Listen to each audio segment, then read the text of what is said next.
This story begins with a man asking if this is how it ends. He confesses his apologies, acknowledging his weakness and blaming Chris for being the true hero. However, a woman intervenes, revealing that he is actually the hero named Evan. She emphasizes that they all gave their best, and if Chris had only learned swordsmanship a bit earlier, he could have achieved 9 stars and become a 10-star hero. If only that had happened, they could have prevented the end. Evan, the jack of all trades and master of all, is known as the great extra character. His journey began when he was 20, after escaping his clan and dreaming of success. While working in the back alleys, he stumbled upon a scene of flying wyverns, the invasion of the Magic Empire by the Demon King of Carnage, the Age of Destruction. Amidst the chaos and panic, Evan noticed a recruitment notice for a party traveling with the hero. He saw this as a once-in-a-lifetime opportunity to achieve greatness and enjoy wealth and honor afterward. However, his dreams were shattered when they failed, and the Dominion of Light fell into the hands of the Demon King. Evan expresses his wish to turn back time, hoping to select Chris as the hero. Chris questions his meaning, stating that even if he could turn back time, he wouldn't relive this suffering. He believes that one life of suffering is enough, and there's no point in daydreaming about it when the world is about to end. As they all gaze up at the sky, the impending doom hangs heavy in the air. He declares that this is truly it. In his next life, not that it exists, but if it does, he hopes to be born into the family of a wealthy nobleman. That was his final thought. The scene shifts to a later time as he gazes down at his hands. He reveals that he has actually regressed and been reborn into the body of a young master of the Magic Empire. He introduces the place he now inhabits as the Dark Magic Clan. As the name suggests, it is one of the 12 clans that support the Magic Empire. From what he has gathered, he has regressed 15 years into the past to reiterate. He has returned to 5 years before the onset of the Age of Destruction. And here he thought he had experienced everything in his previous life. He never imagined encountering demon beasts tending to a garden. Moreover, he is certain of whose body he is in. His name is Christian von Baron-Khazar, so we see Chris conversing with a fox woman as she regales him with tales of a fiend with the middle name of Von. She explains that the house of Count Khazar is a branch family of Baron County, or the Dark Magic Clan. Chris inquires about its relative strength, and she responds that it is not weaker. While it is a branch family, it maintains good standing within the Dark Magic Clan. And not to mention, they are incredibly wealthy. He doubts that he will find anyone within the Magic Empire who is unaware of them and that they have 2 potential successors, but the eldest son. Christian is a real bastard among bastards. He always goes around causing trouble. Count Khazar eventually gave up on him, but this is old news at this point. Though Chris asked why and if he straightened up or something, and she says no, he actually ended up getting murdered by his relatives. Back to reality, Chris is sweating bullets. Then he says that he just wanted to become the son of a regular old rich family and wonders why he just had to regress here, why he had to be this person of all people since he is destined for death. And he starts wondering what he did so wrong, telling himself to think he awoke in this body with a coin incidentally similar in name to his. It's only been 3 days, and that he's going to die in 2 years from now.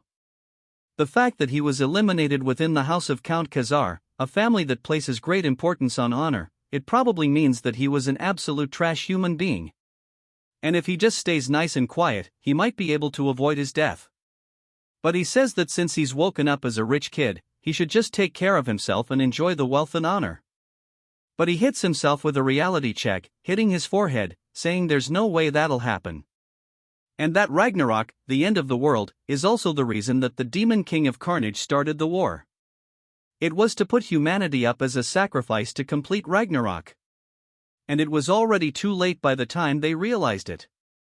And both the Dominion of Light and the world met their ultimate demise. So if he wants to survive, he needs to stop the apocalypse as well. And the Demon King of Carnage is one thing.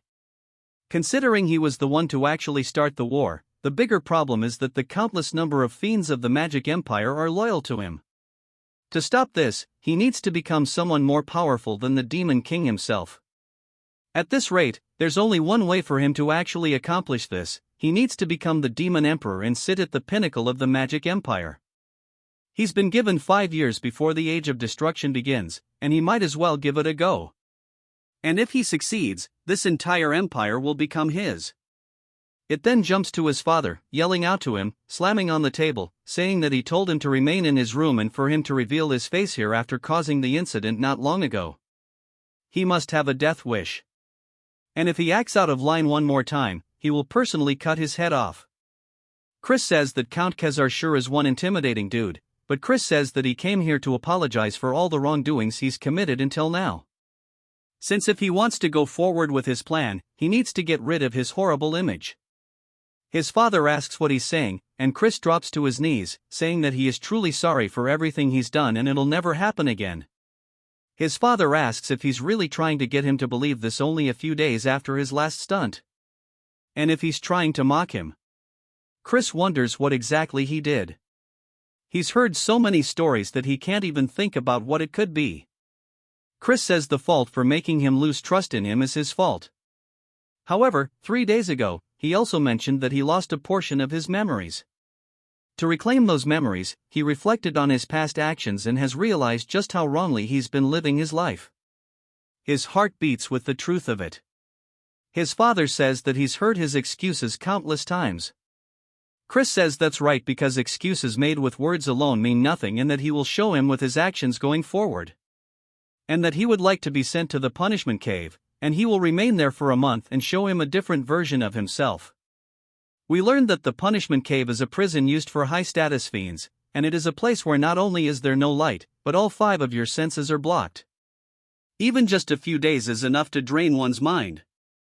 However, it's perfect for him right now, and he needs somewhere to escape the gazes of others. His father asks if he's going to confine himself for a whole month inside of it because he doubts that he's even capable of lasting half a day. Chris says that he's well aware of how difficult a place it is, however, he thinks that that is the bare minimum for him to trust him. His father looks down at him, asking if he even understands how many times they've had this conversation. Each time he's only left him disappointed once more, but he'll play along and give him one last chance. However, if nothing changes after a whole month, he will banish him from the clan. Chris says that would be a death sentence as there is a long list of people who will aim for his life once he loses protection of the clan, but he decides that it's worth the risk and tells his father that he understands. But if he can prove that he has changed, he would like him to grant a request. His father gets a little annoyed, saying he sounds arrogant as if he is certain he will come out unscathed, but if he can show him that he has turned over a new leaf, he will grant him any request. Not that he will believe that will ever happen. Sometime later, back in Chris's room, the butler enters, saying the punishment cave has been prepared. His name is Cox, and he is a half-vampire. Chris says that he sees it, and as they start walking out of the room down the hallway, all of the maids and butlers are asking if they've heard about how Chris has volunteered to enter the cave. They wonder what scheme he's pulling. There was an incident where he insulted the young lady of the Poison Magic clan and that it was an incident that the Count himself had to personally apologize for and that it's pretty embarrassing having to save face against a rival clan. They wonder when he's ever going to mature, but they still have their doubts, he ever will. They start debating on how long he'll last in the cave, and one of them says 2 days is definitely the max. But Chris smiles as he walks down the hallway, and we see what I assume is his younger brother also eavesdropping. It then jumps to the punishment cave, and Cox tells him that they have arrived. Chris looks up at one of the statues outside of it, and it turns out it's not only a statue but rather a Death Knight, which is a guard, and he says this is pretty fitting of the Magic Empire, but he doesn't care as long as it stops people from entering the cave. We then hear his little brother call out to him, and when Chris turns around to see him, he says this is a familiar face. He is his biological younger brother and a model student. His name is Thurn von Baron Khazar, and we see him instantly pull out his rapier, thrusting it towards Chris's throat. He stops just shy, but Chris doesn't even flinch. As he looks down into his brother's eyes, internally he's panicking, saying that scared the hell out of him. And he asks his brother, Thurn, what business he has with him, as it doesn't look like he's here to wish him farewell. Thurn says that he's sure he knows that he is a disgrace to the family, but if he sullies the honor of the family again, he will kill him himself. He asks if he understands that this is his final warning. Chris says he sees it must be him who killed Chris in his last life and he's personally met Thurn before during the Age of Destruction. He was a fiend famous for cursed magic. Chris says that it seems like he was cute while he was a kid and he seems to have trained diligently at this point too, but he's nothing more than a brat against him who has seen the worst the Age of Destruction had to offer. As he tells his brother to remove it, Thurn asks him what he just said, and Chris says that he understands, so he should get going. Thurn tells him that he's serious, but Chris completely ignores him, entering anyway, leaving it just awkward as hell outside. Thurn starts yelling, asking Cox what the hell was with that attitude, but on the inside, as Chris is walking forward, he looks around, saying that he can't actually see or hear anything. There's only the faintest sensation remaining around his fingertips, and he bets that is on purpose so that prisoners can feel the objects they bring in or else they might starve to death. An ordinary person would quickly feel mentally drained. In such a place, however, that's irrelevant to him as he's experienced worse during his time as a treasure hunter, and blocking off the five senses is something he's wanted since it will let him see further into himself. Without it, he can't overhaul this broken body. Of course, it also requires a lot of time and luck, but with the medical skills he's suffered to master as the divine doctor and the bone compression art he modified from the circus and finally the magic stones of different properties, it is certainly doable. He honestly thought he wouldn't be able to get a hold of magic stones since they are expensive, but he guesses this is the niceties of an elite clan that heeded his request, even though he's a good-for-nothing yet. In his previous life, he and Evan struggled to obtain them as they had to slave away in the mines. The start will be with the white magic stone, which will purify the toxins. It is a boring but essential stage. It requires him to tediously clean away any toxin buildup across his body with white mana.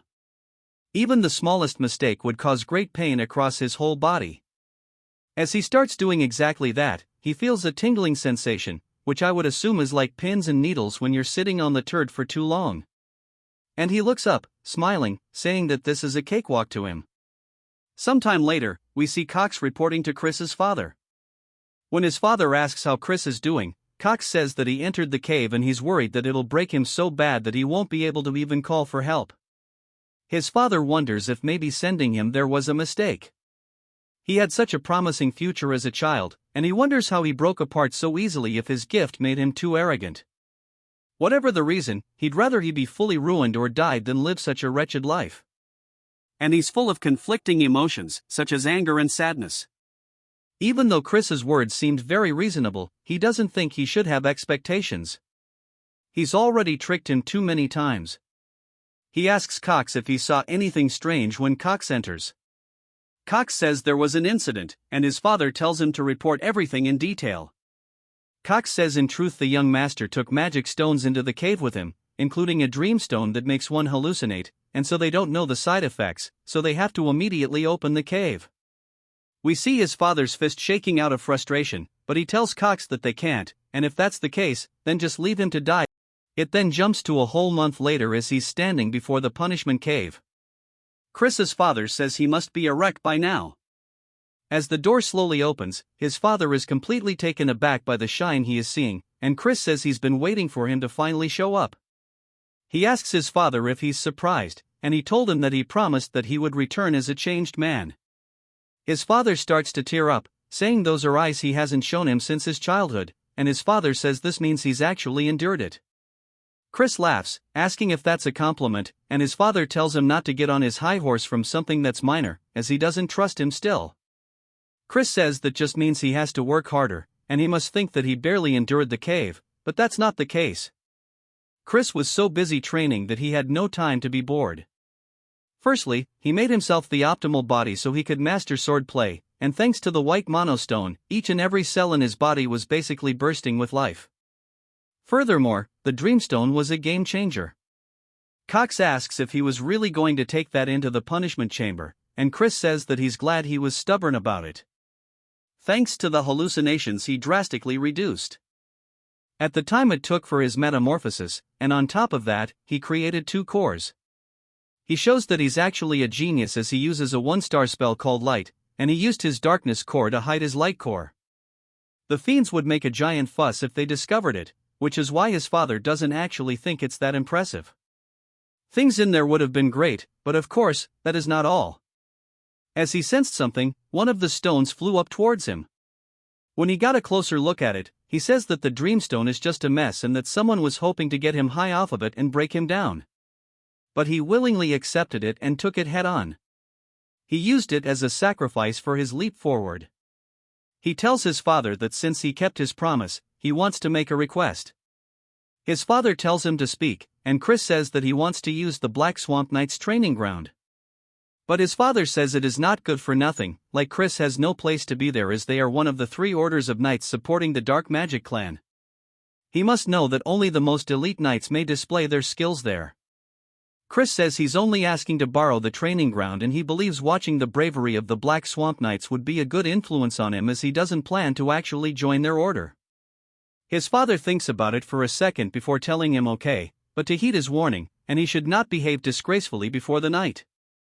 Chris says there's also one other thing he wanted to request, which surprises his father.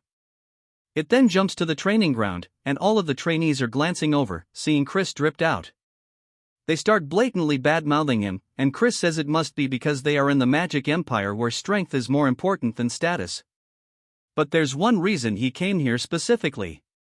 We learned that his other request was about going to the library, and his father says he needed to get the Deputy Commander Melon's letter of recommendation. It's where a lot of House of Count Khazar's dark magic grimoires are stored. In order to learn dark magic, you must gain access. Chris says he understands and asks why he had a condition when he's still a member of the clan. His father tells him that he must have forgotten how he tried to sell the advanced grimoires on the black market. Chris wonders just what kind of life he lived before he took over it and that he truly is a worthless piece of, but Chris says that the most important priority right now is getting the deputy commander's recognition. He then looks up to spot Thurn and a lot of trainees surrounding him. As Thurn tells him that this isn't a place someone like himself can walk into, Chris says this is pretty troublesome but smiles, saying that he actually thinks this is going to be a perfect opportunity. Thurn then tells him once more that this is his final warning and to go back. He assumes that he doesn't want to throw away the life he's so narrowly saved in the punishment cave. Chris sighs, asking Thurn if he can really stand by those words as father is the one who allowed him to enter the training grounds. Thurn looks surprised by this and we hear somebody else say that she respects the Count's orders but she knows he's not very trustworthy. And we introduce Melon, the deputy commander of the Knights based off her dark energy. She's at least a 4-star and it seems like they intend to scare him off from the start, but he is used to threats like this. He bows, greeting her, and she's just surprised that he withstood her dark energy. He says that seeing as the deputy commander is stepping in, there's no helping it, and he'll prove that he is qualified to use this training ground. She asks how exactly he plans to do that, and he says that he'll fight against one of the fiends here and win. She tells him that his jokes have gone too far, but he says that he's not saying it as a joke. Instead, he would like to request that she refrains from using dark energy since surely she knows due to his debauched lifestyle his capacity for dark energy is far from what it might have been, and he'd prefer an unarmed duel if possible. Melon thinks to herself that even if it's just for a duel, they can't have the heir getting hurt, and this is pretty troublesome. She asks if he really thinks he'll stand a chance in an unarmed duel. Chris says that they'll have to see about it, and he wonders who he should pick as his opponent. He then snaps his fingers and says that they will probably make do. Then starts to get pissed by this, and Melon says that he should find a more suitable opponent as their level is a 2-star. Chris explains that a 2-star is a level no ordinary 13-year-old can reach if you don't possess the raw talent for it. It doesn't matter if you're 13 or 23, you won't even scratch the surface of the level of power. But of course, Chris is also not an ordinary bastard. He says that if he's going to prove himself either way, he should fight someone stronger than him. He thinks fighting them would be for the best and he asks them what they think. Saying surely he's not scared of his brother, they look pissed, saying that he accepts the duel. We then see all of them surrounding them, and they tell them to take the opportunity to destroy Chris, and if he doesn't do it properly, they'll have special training today. Chris asks Melon how they're meant to decide the winner or if they just go until the opponent surrenders. Melon says that this is pretty insolent and he doesn't even know his place, but they should just go until one side is incapacitated. But she really thinks it would be a good idea for them to hit him by taking a leg or two. Chris asks them if he heard the rules, asking what he's going to do since he's going to be in for a serious whooping. They start to get pissed by his taunts, saying that he'll make sure he never runs his mouth. But while he's distracted, Chris smacks the absolute piss out of him, which completely catches them off guard. Chris asks what's the matter, saying that the fight's already begun. They look back up towards him and swing, telling him to shut up. Chris explains that this is practically cheating as a fiend who hasn't even reached 1 star yet. He doesn't stand a chance against someone with dark energy, but in a barehanded duel he fought on countless battlefields in his past life, so it's not really a big deal. As he knees them right in the stomach, he says besides, if they only count the dominion of light powers achieved in the punishment cave, he is at least a 3 star. The other trainees are asking what the hell they are witnessing as they're hunched over holding his stomach. Chris asks if he's crying and if he wants him to blow on his boo-boo, just straight taunting his little brother. Thurn starts asking him what trick he pulled, but of course, Chris is satisfied, saying that seeing him in this state is refreshing. There's nothing like a trick here and that his brother is just a bit too weak. Thurn starts to get pissed, but Chris continues taunting him, saying that he's so quiet he can't hear him. A black aura then starts to envelop his hand, and he dashes forward, telling Chris he's going to kill him. Coming in for a left, Chris dodges the attack, saying he's pretty fast though. This is the spirit he was looking for. As Thurn continues punching towards his face and missing, Chris says this still isn't enough. As he raises his hand, cutting off the aura from the rest of his body, even Thurn realizes that his dark energy is starting to dissipate. Chris hits him with an uppercut, saying that fighting is all about instinct as his eyes go white and he falls to the floor. The rest all look surprised and they start wondering if maybe they let his guard down, saying that maybe he would throw his dark energy because he was worried he would hurt Chris, otherwise, it wouldn't make any sense. But Melon seems to have a better understanding as she's genuinely surprised. Chris says with this, surely he's proven he's qualified, and Melon says yes. Chris thanks her and puts on a calm demeanor, but in reality, he's just hella glad that it worked, saying that now he's going to devour everything, swordsman and magic alike. It then jumps back to the house, and Chris explains that he has reached 1 star in dark magic since he's still not fully accustomed to handling dark energy, and there was a lot of residue left over by Christian. It took longer than he expected. As for wielding the power of light at the same time, he'll need to raise his level further for that to be possible. He rings the little bell only for a woman to slowly appear in his room, asking if he called for her. We are introduced to Mary. His sign maid, he says he can't believe they are using a high-level evil spirit, a banshee, as a maid. And admittedly, though, it was due to Christian's constant troublemaking that they couldn't. He says he'll definitely replace her, lady, and he tells her to just give him some juice as he'll drink it and then leave to train. She asks if she should prepare it with human blood, but he tells her just to make it with strawberries. She tells him that blood juice tastes super good though, and he tells her that he wants strawberries. She continues, and they have a little bit of banter back and forth sometime later. As Chris is heading out somewhere, we hear Cox yelling out to him, asking if he's going to train even though it's so early. And then he worries he is just pushing himself too much. Of course, he's pleased and proud that he's so diligent as he believed in him even when everybody else didn't. Chris says to get a load off this guy and then starts to release some killing intent, saying that he never asked him to believe in him and asks who he is to decide whether he should believe in him in the first place or not. Cox is startled and then apologizes for overstepping his boundaries and then tells him to have a good training session. As Cox leaves, Chris says that there's something really fishy about this dude at the training grounds now. Chris says that everybody here has way more doe-eyed looks than before and that now that their guard is down, he wants to try to win them over little by little. We see some bird dude watching Chris swing his sword, and he walks away towards a tent and goes to inform the deputy commander, Melon, that Chris has shown up again at the training grounds today. Melon just wonders what the hell he is planning and what that duel was about back then. Those movements were definitely impressive. But to think he would dispel his dark energy at that precise moment, she wonders if he saw through the battle. And if that's the case, then he might have the talent to surpass Lord Eskid de Baron, the direct head of the main family. But she decides it's probably not the case, as he's still just a bastard. Also, he has already lost his dark energy through his horrible lifestyle, and it's impossible for him to close the gap now. She hears a lot of noise outside and decides to go check it out, asking what's the deal with it. One of the men tells her that Chris seems to have had a small conflict with a squire. The other trainees wonder what happened, saying that Canon is a 1-star fiend. And they wonder if maybe Chris also reached 1-star Melon. Looks surprised, but Chris says that he wanted to see the rumored prowess of the Great Black Swamp Knights. But it doesn't seem like they live up to their reputation. Asking if there's anybody else who wants to stand up, she says surely they're not a cowardly order of knights. They start to get frustrated by this, and one man steps forward, introducing himself as Tauren. Chris says that they fall right into his trap, gesturing him to go ahead and attack. And Tauren leaps through the air with his sword overhead. Chris says he never expected them to obediently teach the knight's secret techniques to him.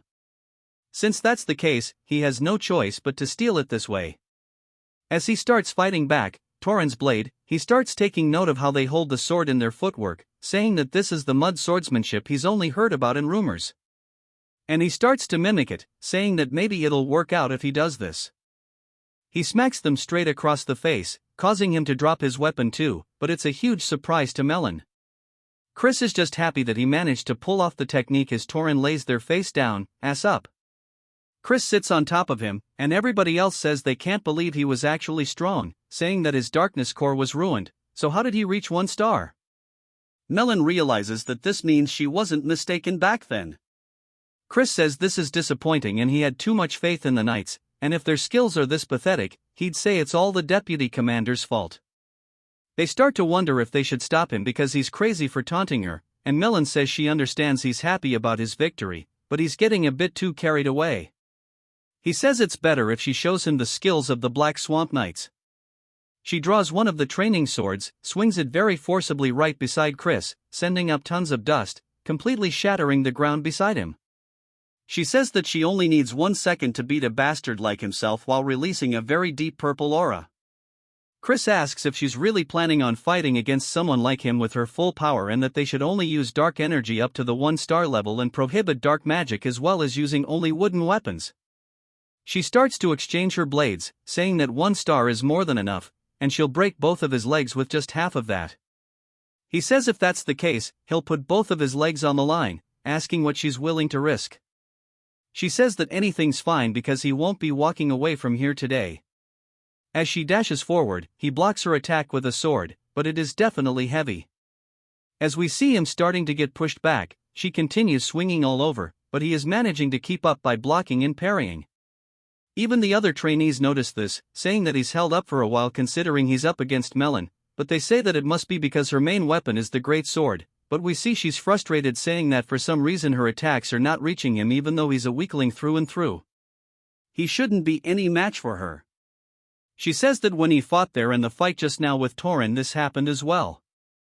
Chris says that it seems things aren't going her way, which makes her even more pissed as she starts to imbue some aura into her blade, preparing some kind of heavy-ass attack which seems like she might be breaking the rules a little bit. She swings down directly towards where he's standing. Chris ducks to the side, saying that now's his chance. As he runs forward, he hits her with a headbutt straight to the face, which catches her off guard. As she's reeling from the attack, she's surprised to see the blood in her hand. But Chris is glad that his gamble paid off, saying that Melon is a spell sword. So as long as her dark magic is bound, the moment her defense slips, she wouldn't be able to block the opening with physical power alone. So if she was a fiend who focused on the sword, that might not have worked. She looks at the blood still in disbelief, then begins to laugh hella loudly. She says that she never ever would have imagined a headbutt, and it seems like she's looked down on him too much. She'll focus from now on. Chris starts pointing to her neck though, saying that the fight's already over as he scratched her with his nail during the headbutt. And if he had laced his nails with poison, surely she would have known what would have happened to her. She says that she accepts the defeat so to tell her what he desires, but in return, she wants the opportunity to fight him once more. He says if she wants a rematch, he'll have to grant a second request too. She says she'll do anything, and he walks close, saying that if that's the case, once he's right into her face, he asks if she would kneel before him. She's surprised by this and says that surely he understands that is an impossible condition to meet. Her loyalty lies with the main family of the dark magic clan house, Baron.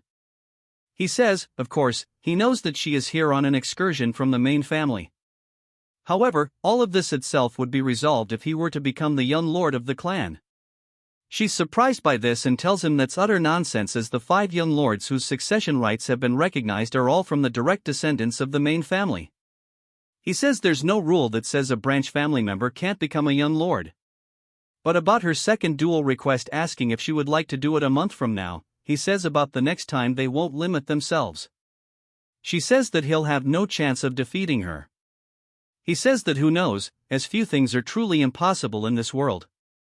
She sits there just staring at him, still with blood on her face.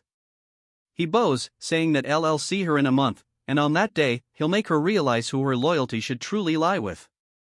It then jumps to him handing his letter of recommendation to his father, saying that the fiend's fundamentals are lackluster and they'll need to focus more on their training. We then get a flashback to Melon talking to his father, saying that Chris is a genius. Even with his low star rank, he easily defeated the ones with solid foundations and even herself. He asks if she's serious, and she says yes. It was a rare fight for her, one she could enjoy. His father is still having issues trusting his son, but his work is paying off. Chris asks if there's something on his face, but his father says it's nothing. But as promised, he'll grant him the key to the library. As Chris leaves, he says this was all he wanted, and he obtained the library key and even changed Melon's mind, and that Melon is a fiend from the main family of the Dark Magic clan. During the Age of Destruction, she was active as a 6-star high fiend. So if he wants to take control of the entire Dark Magic clan, he needs to make her one of his people. Of course, he hasn't completely won her over, but 1 month will be enough because he's a genius. And speaking of Count Khazar, the look his father had earlier was definitely one of pride's for his son, but he supposes that makes sense because even fiends have familial attachments, and maybe he'll even turn out to be a better father than the one he had in his previous life. He finally embraces Count Khazar as his father, saying that he won't disappoint him. As he heads into the library, he says that there's blood magic summoning studies, curse studies, and they're all things that are forbidden in the Dominion of Light. He picks out one of the books, and as he moves it backwards, he sees Mary smiling at him, which causes the dude to die of a heart attack on the spot. He asks why the hell she's here, and she laughs, saying why else, as she was once the librarian at this place after all. She causes all the books to start floating around, then says that maybe he came here knowing this and wanted to monopolize her all to himself. He tells her to shut up, and she says that he's making her heart go crazy with such direct language. They continue their banter a little later. Mary tells Chris that the grimoire he has chosen contains a 4-star dark magic called Binding Seal, and as he is now, he won't comprehend it. Chris closes the book but tells her it's fine because he's a genius.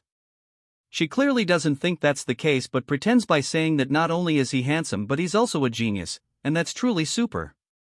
But he can tell that she's forcing it and tells her to stop doing it. She asks if there's a reason he specifically chose the book, and he says of course, as he needs to catch a rat. A little while later, as he's training with everybody else, he explains that the first potential rat is then no one in this house despises him more for being a good-for-nothing, and the second potential is Cox. Even though he's not a descendant of the clan, he has free access to the punishment cave, and fiends prioritize power over social status. Yet he circles around Chris, sucking up to him. It could also be a third party he is not yet aware of. Whatever the case, they want to see him in ruins, seeing how they provided him with a dreamstone in the punishment cave. He wonders if maybe he should act like the bastard they want him to be. And then whoever looks happy with him acting out would likely be the culprit. He screams, saying that this training is way too hard. And he leaves, telling them to have fun. And he quits. The other trainees wonder what's wrong with him. And then we see him breaking a plate at dinner. And his father yells at him. But Chris says the servant should have given him proper food to begin with, and he tells her to not just stand there and remake his food. His father seems disappointed, saying that he's a fool for thinking he's matured, and walks out of the room. Chris says he feels bad, but it's for the good of the family, so he hopes he understands. He worked hard to spread rumors that he'd return to being a bastard. He bullied maids while they were cleaning and wasted money like it was water. We see a wine glass being poured, and Chris asks Mary why she won't let him drink the wine. She tells him that he's doing it right now, though he says he can tell it was non-alcoholic. She says that since he's underage, he can't be drinking, and he asks why that matters since he's still good for nothing. She asks if he's decided to be a bastard again, saying that's fine. Even so, because she'll stay forever by his side, he says it's like he told her he's just trying to catch a rat. As we see a spell forming in front of him, she's surprised to see he already met and mastered the binding seal. He does his best to play it off, saying that he told her he's a genius and he modified it to be usable even at a lower star level. He hasn't been just goofing off, he's been working hard at mastering various spells. She wonders if maybe he's truly a genius. Then, she slams the door open. Chris says he needs to act drunk quickly, asking her what he's doing here. Then, she asks if this is the best he can do, as he thought he had truly changed for the better. Chris can tell he's angry, and he decides to cross him off as a suspect. He smiles and tells her that he thinks there's a rat hidden in the house. Then, she asks what he's talking about, and Chris says someone wishes to see his downfall and he intends on dancing to their tune for a while. Then, she asks if he's really saying it's all an act, and Chris says yes, even the wine is fake. As she smells it, she can tell it's not alcoholic. Asking who the rat is, Chris tells him that it's hard to say right now, but they should take the bait anyway. May now, as he throws the wine bottle to the ground, one of the butlers runs in, asking if something's wrong. Chris says this isn't the wine he asked for and to bring him another one. The butler tells him that Cox is currently preoccupied, and Chris says that he guesses he needs to pay him a visit. While still acting drunk, then says he's playing this role too well. And then it jumps to Chris slamming a bottle right in front of Cox's face. Cox asks what brings him here, and Chris pours the bottle over his head, saying this is not the wine he asked for. Wondering if he's looking down on him, Cox says, of course not. Asking if he wants him to go get someone to fetch a proper one immediately, Chris says no, telling Cox to go grab it himself. Cox, clearly frustrated, says that he's in the middle of something. Chris asks if he's going to work like this, saying that he needs to go change anyways. So to get going, Cox then begins to shake visibly and says he'll be back soon and walks out of the room. Chris says that he needs to commend his patience in withstanding such humiliation, but that hostility was very clear. Chris starts looking over all the paperwork Cox has been working on, and he looks surprised but then smiles, saying that this is it. He figured that if Cox was the rat, he would be doing some funny business with the finances, but this isn't enough as he needs a real smoking gun. As Cox comes back, he says he has the wine for him, and Chris thanks him, asking if he's not mad at him. Cox says, of course not, and Chris laughs, saying that he doesn't know if he can tell, but Cox is his favorite. Cox tells him that he's grateful for that, but he has a message for him. As his friends wish to meet him in secret at the usual place, Chris asks what he's talking about. Cox says, although he would prefer him not to associate with them, it is not his place to be judging his friends. Chris says that he guesses he'll meet them then, and Cox tells him to do as he wishes, but he can't help but smile a little bit, saying that things are going better than he expected them to. It then jumps to a whole table of food, and we hear someone telling Chris that they've heard rumors that he's changed recently, but there's still no way that he's the best among them. Chris glances to his side, seeing a young woman saying that getting a girl this young to pour drink sure to cement them is trash. Turd tells him to have a drink, and as Chris raises it to his mouth, he senses something and throws it, hitting Turd straight in the face, which causes him to panic and cough. He asks Chris what he thinks he's doing. Chris says he knows he tainted the alcohol from the way he reacted. It looked like he knew there was something in it. Chris then raises his hand, starting to form a magic spell, and puts it straight to the girl's forehead. As it begins to glow, she slumps over unconscious. His friends ask if he really knows how to use dark magic. Chris says he doesn't think now is the time for them to be surprised by that. He grabs Turd and Pomodore by their heads, slamming them straight into the table, but not just once. He does it over and over. Turd asks why he's doing this, trying to calm him down. Chris says if he still doesn't know what he did wrong after getting hit like that, they can die here and now. As he pulls out a knife, a little later, we see them tied up, and Pomodore has even pissed his pants, begging that he be spared, as they were only ordered to feed him the drug and frame him after they killed the girl. Turd says they were threatened with the drugs they were dealing in secret, so they had no choice. Chris asks who was the one who ordered. Pomodore is hesitant to answer Chris, then moves the knife closer to the man's crotch, asking if he wants to have it cut off. They immediately say it's Cox and they'll do anything to spare their life. Chris asks if they really mean that, and they both say they swear on it. Chris says he can't hear them. They yell it even louder. He says that he'll take their word for that as he begins to cast another magic spell. It starts flying into their foreheads, and he tells them to listen to what he tells them and carry it out properly.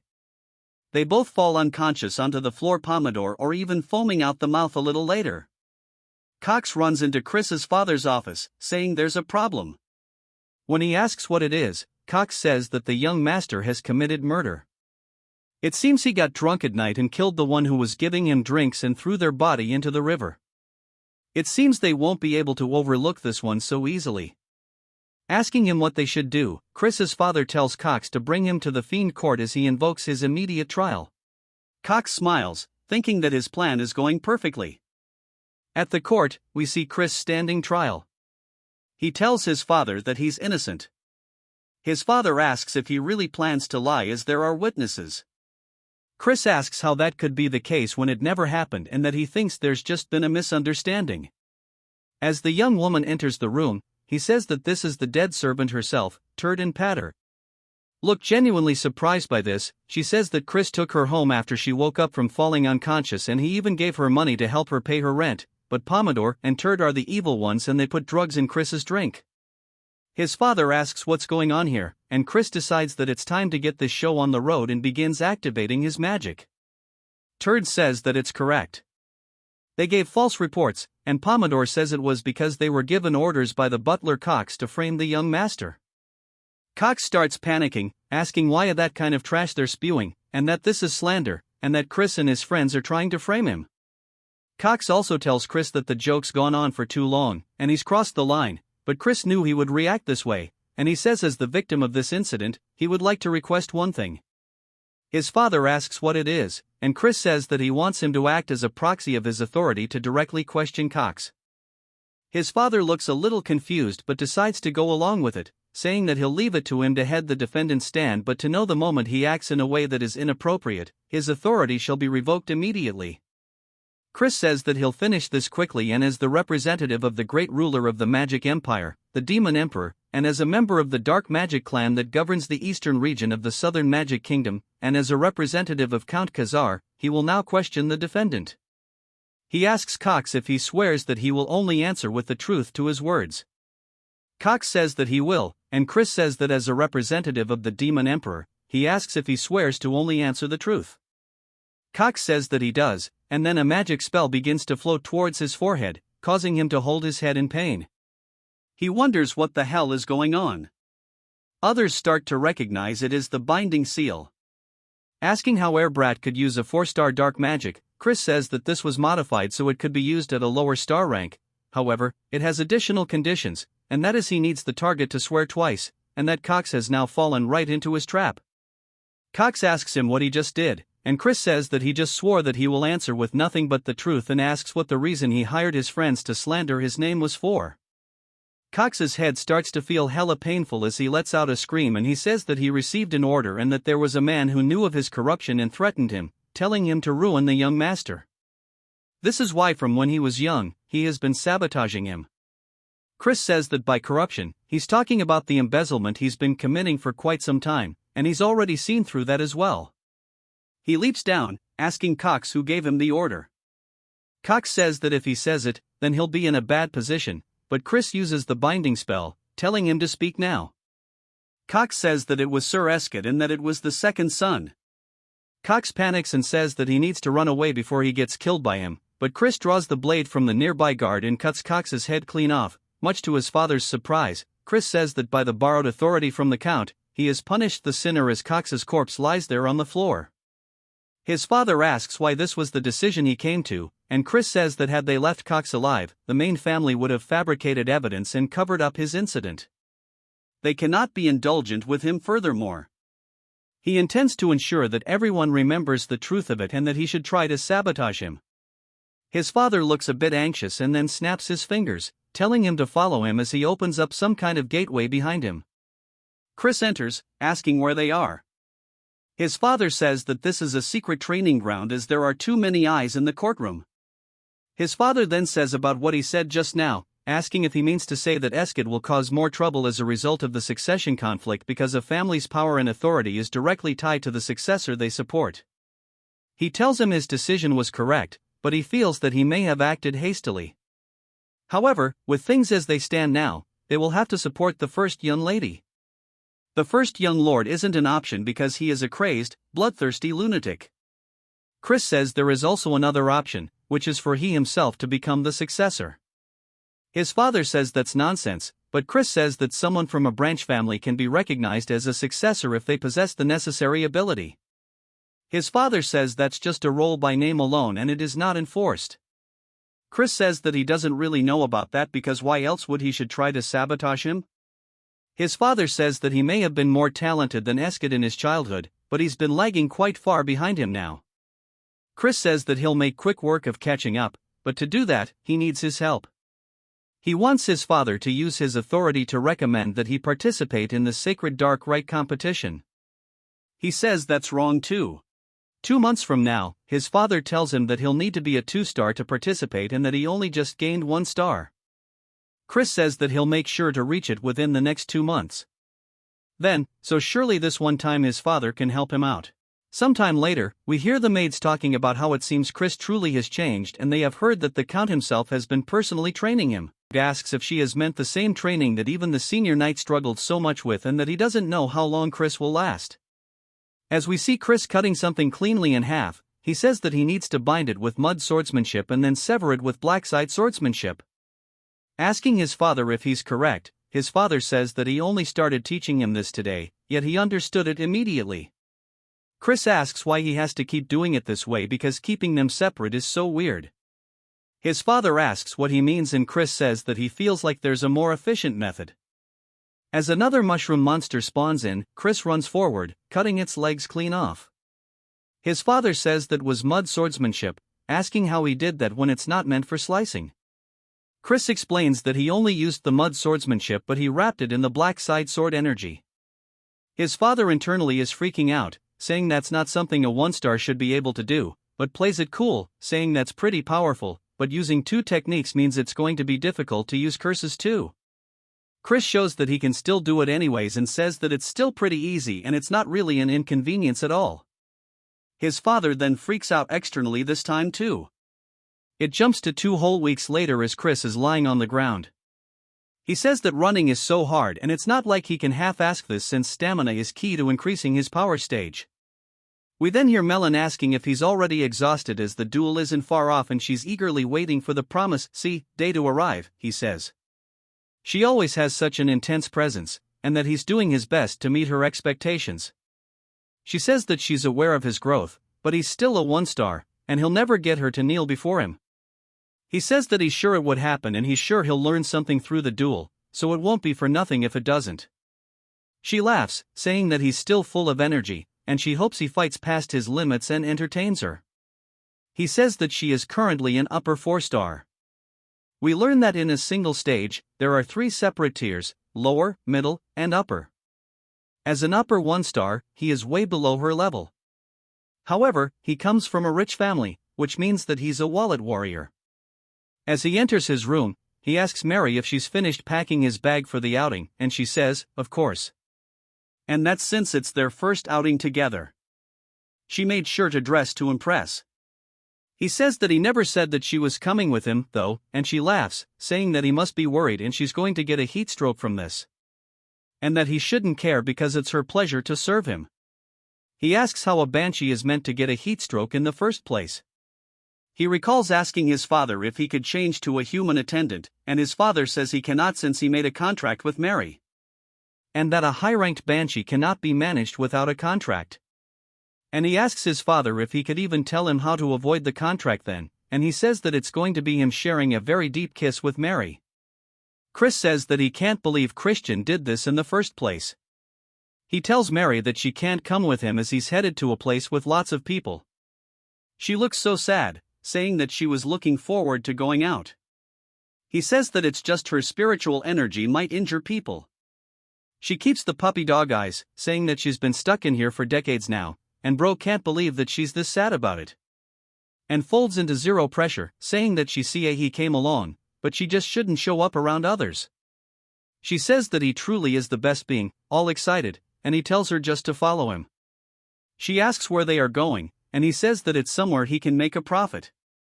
She reminds him that he already has a lot of money, and he starts dropping his coins on the ground. He tells her to stop doing that. She says if he's not going for money, then maybe he's going for land ownership. He says that's wrong too. She asks what it's for then, and he says it's for something he used to use before. We see them in the carriage saying that he's late. Chris asks what he's doing here. Then, he says that he's here to watch over him in case he begins to behave like a bastard again. Chris tells him not to worry about it as he's merely on his way to go gambling and nothing more. He says they're fiends, so it's a given that they're close to alcohol and gambling. Gambling is something even the Demon Emperor recommends, and there's a reason that's legal. Then, he says that he should follow him there. Then, Chris asks if it's perhaps because he's worried about his big brother. Then, he freaks out, asking why he'd be worried about him. He's just concerned that he'll dishonor the family. Chris says that he was thinking for a little nerd like his brother. It'll probably be too stimulating anyways. Asking if he even knows the rules, then he says that gambling is just card games and that he's going to flatten his nose if he keeps yapping like this. Chris says that sounds so scary and says that he's going to show him that he's a pushover today. They finally make it to where they're going, and it's just a big grand building. Even Mary looks super duper impressed. Then, he says that he didn't know a building could look like this. Mary says that her heart is starting to flutter. Chris tells them to stop acting like country bumpkins and to put this on as he hands a mask to Thurn. He tells Mary that she needs to hide so people can't see her. He also wants to whisper something to her. He starts doing so as she listens, and she says that she'll go do as she's ordered and disappears. Then, he asks where he sent her. Chris says that he shouldn't worry about it and they should go in already. As they enter the area, people start to look over towards them as they walk by their tables. Some of the gamblers say they can't believe people so young would enter the lion's den on their own.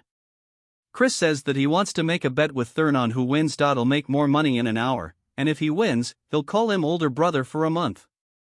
Then he asks if he's serious, and Chris says yes, but if he loses, he'll have to call him the Honorable King Emperor Majesty brother. Then he can't believe he said that with a straight face, and Chris says that there's no need to do it if he's scared and offers him some money. Then instantly snatches it, saying that there's no way he'd be scared about this and that he's going to be going first and show him how easy this is. Sometime later at a table, a man is saying that it's Chris's victory and for being young, he plays quite well. He's sure that he's going to earn a lot. Chris says that when you're first starting out, they let you win a reasonable amount by instigating the overconfident player. They aim for the moment their prey bet's too big, and he knows exactly how these common works. Of course, we know there isn't so familiar, so he falls for it. Chris says that he's already caught in their trap and he tells him that he should just go back home and sleep. Then he says that he's definitely losing money too, and Chris tells him that he's only lost 500. Then he says that he only lost about 1,000, and everybody starts laughing at the completely justified crash out. Chris says that it looks like everybody here has marked them as a loser, and he's sure conmen will try reeling him in soon enough. Then he asks if he's going to continue. Then he says he will and throws the money out of Chris's hands. Chris says that he's the one who tried to stop him, but he wants him to lose tons and become the perfect bait as that's the plan to begin with sometime later. As then sitting at his table looking at his cards, we see people cheating as they actively see what's in his hand, and Chris spots them. They tell him saying that this is perfect. Mary then appears behind Chris saying that she found the people he mentioned. He says that she did a good job while he's freaking out. He's low-key rising up. Mary a little later they arrive and Mary says this is the place. Chris tells her to open the door, and she does so. As they enter the room, the people start freaking out, asking who he is. Chris takes off his mask, saying surely everyone knows of him. They ask what business he has here, and he tells them to call their master over. A man then starts being a kiss-ass, asking Chris if he really came to visit. And we are introduced to Grant, the master of the Glee Merchant Guild. And while he may be known for his talent as a merchant, there's just a little bit more to him as he's actually the owner of the casino too. Chris says that he wants to have a conversation in private, and Grant asks what it could be about. Chris says that he conned his younger brother, whom he cares deeply about, and yet dares ask him what he's here for. Grant says there's no way asking if that sucker in the tiger mask is his brother. Chris says he's corrected as Count Khazar. Then Grant says that he assures him that all he does is run the casino, and the others do have no relation to him. Mary then gives him some absolute nightmare fuel. She immediately apologizes, saying that had he known he was the son of the Count, he never would have done it. And a please show mercy. Chris says surely these aren't empty words. Grant says of course not. He shall compensate him, asking how much he wants. Chris says he wants 1,000,000 rupees, which surprises Grant because there's no way they have that much money on hand to do it. Chris says that 200,000 would be enough, and Grant asks if that's really all it'll take. Chris says there's something else he'll also need to give him too, and Grant asks what it is. A little later, we see him looking at brand new equipment, and Mary says that she didn't think he would use the 200,000 rupees to purchase gear, and that truly is a super scheme. Mary says that the sword that he got is a bit strange, and we learn that it's called Grenade, and she knows that's the holy sword that a past hero obtained by offering up his soul. And she heard that many fiends want it because it's something that the hero used after his fall, but now it's all rusty. Chris tells her that it's okay because it's part of the plan and hands her a necklace, telling her to take it. He saw her staring at it before and to just treat it as a gift. She looks so surprised, and he says that it seemed like she would never be able to put her regrets to rest if she didn't get it, so he's giving it to her so that she can move and find peace quickly, telling her not to misunderstand. She says, before she died and even after she did, this was her first time receiving a gift, and she thanks him. Before he gets caught up in the feels, he tells her they should hurry home. She gives him such an absolutely warm smile that she says that she shall put her whole heart into it as thanks, and from now on she shall make it for him, and that from now on she shall make him blood juice that's even tastier than before. As they walk home, he says that he doesn't want to drink something like that, and they continue bantering. She says that surely he knew that the strawberry juice he's been drinking all this time was blood, and he tells her to stop joking. Chris then says to wait a moment because he feels like he's forgetting something. Of course, he's talking about the ring that he left at the casino. It then jumps to the next day as we hear them yelling out to Chris. Chris wakes up wondering what's going on, and then asks why he abandoned him. Chris thought he forgot something the other day, and then tells him that he was nearly sold off as a debt slave because of him and that he was lucky someone recognized him. Chris apologizes but says that it was probably Grant who helped him out, though he's addressing him all wrong since he lost the bet. He needs to keep his end of the promise and to go ahead and say the words. Thurn looks mortified and squeezes the hell out of the pillow but slowly starts to say the word esteemed over and over. Chris says that he doesn't know what he's trying to say, and then yells it while ripping the pillow open, calling him the esteemed King Emperor Majesty, brother. Chris says this is good and that he should be sure to respect him and strive to do well for himself as well. Thursday says that he'll have his revenge one day and to prepare himself, and Chris says that he can't believe such an adorable kid will grow up to kill his older brother, and it's probably all because of him. He's talking about Eskid, the son of Langam, the acting clan head of the Dark Magic clan and the rank 1 young lord. He does not feel much about him since he's not the real Christian, but if he wants to become the young lord, he can't avoid a confrontation with him and that he'll repay this grudge personally. But if he wants to do that, he needs to get Melon on his side, and he looks down at the holy sword that he has as he's kneeling down with it. On the floor, he explains that at one point, countless fiends attempted to wield it, and the reason this holy sword is treated as just an antique is that no one has been able to do so. Then he's sure that it might react differently to him. As he grabs onto his chains, it starts to release a very holy energy that zaps his hand away. Chris looks down at his hand, saying that this is to be expected since it's an artifact created to use the holy power of light. But in the end, it's still just a weapon, and he'll be able to use it if he can just analyze the mechanism that's making it reject the dark energy. As he starts hammering away at it over and over, it begins zapping the hammer with every strike, slowly shattering it upon contact. After a bit, Chris asks Grenade if it hurts and pulls out the hammer after hammer, telling it to submit already because he's going to hit it all night. I feel bad for the poor sword.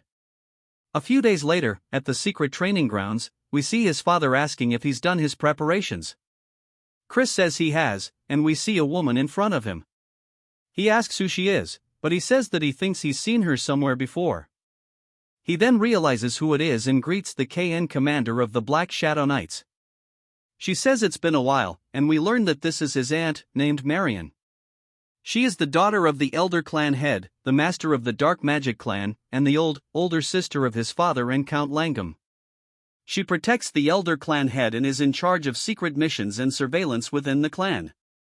She is the elite among the elites, and he wonders why she's here in the first place. His father says that his sister came to visit for matters concerning Cox, and she laughs, saying that he committed quite a cheeky act. Chris says that maybe the Elder Clan head is planning on protecting Eskid, and that might be a bit of a problem. He says, it seems the Elder Clan head has plenty of free time tending to such trivial matters. She says he's pretty bold, but the clan head has no interest in the squabbling of children and rather he seems to be interested in Chris. Chris is surprised by this and says that this might be an opportunity to win his favor. Marin says that she wonders if this is bravery or idiocy as he hasn't even reached 2 stars yet. He is challenging Melon and that he should call off the duel. He thanks her for worrying about him but says that he has his own plans. As he starts to show the sword, she recognizes it, asking if that's perhaps Grenade. Saying that he must have gone insane, but she knew he was a troublemaker, just not to this extent. We finally learned that his father's first name is Raiden, and she says that he went on and on about how Chris has changed for the better. Raiden says that it's true, and she asks if he doesn't realize that he's trying to use a holy sword in a duel. Chris asks if he's not allowed to use it and that he just has to win no matter the method or trick he needs to use. She warns him that even the Elder Clan had failed to tame Grenade as that holy sword's power will burn him to ashes. Chris asks if that's the case, as he starts to take the sheath off of it. She yells, telling him that it's dangerous as it has a little bit of a golden light to it. Of course, nothing happens, and she kind of just stares at him. She asks if it's a replica, and he tosses it at her, telling her to check it herself. As she catches it, it starts zapping the hell out of her hand, so she throws it to the ground. She asks how he's doing this, and he says that it's a trade secret that he doesn't want to tell her, but she can be sure of one thing, the only reason why he can wield the sword that even the Elder Clan had failed to tame is because he is a genius. His father can't help but feel proud as hell, and we hear Melon laughing, saying that he's always so fun and entertaining, and for him to have tamed a holy sword is cool, but it's not like that's going to matter, as today will be his last day in this world. Chris begins to stare at her. It then jumps to the start of the duel. As Melon's charging forward, swinging down, Chris blocks it. He says it's just as he thought. Without any restrictions, her power and speed are incomparable to before. He won't be able to narrow this gap at all. But as she starts flying in, he blocks her attack once more. We see the holy sword starting to dissipate the aura on her blade. His father and aunt are surprised that it's opposing the dark energy. Raiden says that it seems like he surpassed her when she was younger too. Marin says that's not the end of it, pointing out that he is wielding the holy sword. As they see his hand still has the purple aura to it, but it looks like it's clashing with the sword's aura, Chris strikes back, causing Melon to block it. Raiden says that the power is incredible, but it looks like his dark energy is fluctuating a bit. Marin says that's not what's going on. He's controlling his dark energy for a single moment to avoid the rejection and response of the holy sword. Melon distances herself. Chris asks if the battle is to her liking. She says that she's been having this thought for a while, but asks if he's perhaps predicting her movements. He says that he does happen to be pretty observant, and each sword technique has a preceding position she needs to raise her arms before she can swing down. And to do that, she needs to move the muscles in her shoulders and upper body. This is something a novice and an expert share in common. She sighs, asking him how he's going to predict this. Then, as we see a green aura start to be released from her hand, it starts to wrap around Chris. She says that surely he hasn't forgotten that the Black Swamp Knights are spell swords. A giant surge of holy energy resonates from him. He says that almost could have been a problem. She asks if he had a cleansing artifact. Chris starts thanking his father, saying he survived thanks to him. But he says that should be in the secret vault. He looks confused. Chris says he can't help but be a little bit of a klepto sometimes, but having good equipment is a skill itself in a real battle anyways. He reaches into his pocket and throws something towards Melon as it explodes. She does her best to dodge whatever it is, and Chris says there's no use even if she does, as he throws another one directly towards her. This one explodes. He says that he got that artifact using the money he took from GLE, and it's pretty effective. He tells her that he knows she's alive and to come out already, as she starts thrusting her blade directly towards him. Chris redirects his blade, matching her, hitting the tip of the blade, causing it to crack until it shatters into pieces. Raiden says that he wondered why he threw that corrosion marble into the air and that it's just like he thought. His son truly is a genius. Melon then starts walking forward, laughing, and then even begins to smile, saying that this is way too fun. Asking what he's going to use next, Marin says that Melon has lost her mind and they need to stop her. Chris starts to lean backwards and then raises his hand, deflecting her attack with the most minimal of movements. He then immediately pivots his foot, getting behind her, putting the blade to her throat. And then it surprises her, and he says that it looks like it's his victory. Asking if she was satisfied with this, it even cuts her cheek a little bit. His father still just looks super proud. "I love this guy, Melon."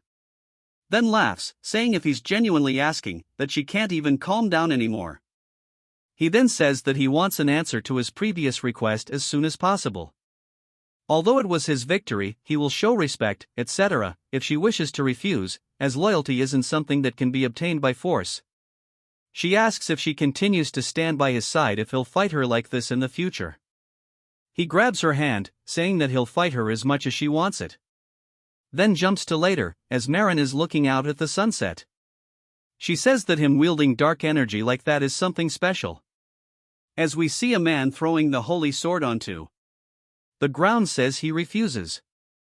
Marin asks if it's impossible for him to hold it as well, and he says that he can wield it momentarily, but as she knows, the waves of dark energy change continuously, meaning you need to constantly change the waves into one that the sword cannot detect. But there's no one who can do that in a real fight. It might only be possible for a demon of Gahong or the demonic dragon, and if not them, then perhaps a crazy bastard who can control dark energy as easily as they breathe. She recalls Chris smiling widely, asking if it was perhaps enough to earn her praise, and she does look a bit happy about it, saying that maybe her father's long desire can be fulfilled. It jumps to the kitchen, and we see a very evil-looking dude chopping stuff up as he cuts a strawberry in half and places it atop cheesecake. Chris says that he can't believe he's been making the strawberry cakes, and Mary says that despite his appearance, his skills are top-notch. The orc then asks Chris what brings him to the kitchen, and Chris says to make some cookies. Mary asks why he's making cookies, and Chris says to give them to someone. She asks if it's for a woman other than her, and he says that it's not what she thinks but it is technically for a woman. The orc says he can do it for him, but Chris says it's fine because baking heartfelt snacks with his own hands is what matters. He may not look like it, but before he can finish his sentence, he gets hit on the cheek with a red substance as orcs are going absolutely crazy mashing up what used to be strawberries into jam. Chris asks Mary if she's sure they aren't adding blood to the strawberry juice, and she laughs. Then later that evening, Chris calls out to Marin, who's about to get atop of horse, and she asks what's the matter. He says that he heard she was leaving and came to say goodbye. She says that she appreciates it and he must be tired from the duel yesterday. He says not at all, but he also has a little gift for her. She sees all the cookies and begins to blush, saying that he didn't have to prepare a gift. He says he's happy to see her again and couldn't help but prepare something right then. He remembers yesterday when Chris was asking him if there's any particular food that Marin enjoys, and he says that he sure doesn't know how to win someone over. Chris tells her to try a bite because he baked them himself. She asks if he really made these and starts munching away and realizes that this turd is actually gas. She tells him it's very tasty, and he says that he's glad she likes them. She says that she must give him something in return for this fine gift, asking if there's anything he wishes for. He says that he wants her to become his true aunt from now on. She says since they're already related by blood, he's sure there's a deeper meaning behind his words. She asks if he just wants to have her support in the upcoming succession conflict. She sighs but says unfortunately she cannot grant him that request as he may know adults from the main faction family must be impartial towards the candidates as that is the rule. He says he was merely making a genuine request as he wishes to become closer with his aunt. She asks if he really has no other intentions, and he says of course. If she cherishes him and secretly offers to help, there's no way he'd be able to refuse it. She laughs, starting to eat cookies, saying that she does not dislike his honesty. But since her nephew bakes such delicious cookies and gifts them to her, she can't help but cherish him. He thanks her, and she asks if she can have more cookies next time. Raiden sits there tearing up since he finds it so wholesome. Chris says that if she makes him sad, he might soar and be unable to recreate this taste. Saying surely she understands what he means, she sighs and looks happy and asks what he thinks about joining the Black Shadow Knights. He goes to explain it and says something to her, but she cuts him off. She says that he was exceptional in the duel against Melon and he may even be a greater prodigy than the Elder Clan head. However, his rivals won't be easy opponents, and she's worried that he may wither away before his talent has a chance to bloom. He says if he fails to climb up and over the mountains in this way, he wouldn't mind dying. She looks surprised by this, and he says that he appreciates her concern, but he does not think that he will lose again. She's amused by his confidence and says that for some reason, if it's this child, she'll believe him. She says that she cannot stop him from walking down this path, however, she wants to offer him a piece of advice. She tells him to be wary of the first young lady. Raiden asks why he should be wary of Juliana, not aside from the fact that she is the most gentle of the 5 young lords. Marin says that he will soon come to understand why, and Chris thanks her, saying that he'll keep it in mind. She smiles, saying that she'll see him next time, and rides off. It jumps to Chris laying down in bed thinking about something. He says that both his father and an aunt are powerful as they've reached 6-star after a lull, but he still didn't hear much about them during the Great War, and he wonders just how many powerful combatants there are in the Magic Empire. As there must be enough to overwhelm the Dominion of Light at the very least, but he doesn't want to repeat the past this time around. So, he must get stronger faster. We get a whole 1-month time skip, and Chris asks his father if he called for him. His father says yes, as there's something he meant to tell him, but then is surprised by something, asking Chris if he's actually reached 2 stars already. His father says to achieve such a growth in only a month is crazy. Chris says that he doesn't know why he's surprised, as he promised him and asks what. He wanted to talk about calling him here alone at this hour. His father says that he got word from the main family. He submitted both him and Nen as candidates for the Sacred Dark Rite, but they only approved then. He sighs, saying that the reason being was that of his frivolous spending, womanizing, thievery, and even drunk and destructive property. He can't refute it because it's all true, bro getting punished, but his father says that he can't believe they're looking down on his son. Chris asks if Count Langham made this decision. His father says no, the Count didn't have much to say after misdeed. However, it was Lion de Baron. He's a direct descendant from the main family and the star of the upcoming Sacred Dark Rite. The Sacred Dark Rite itself is a ritual where candidates take in pure darkness from the negative dimension.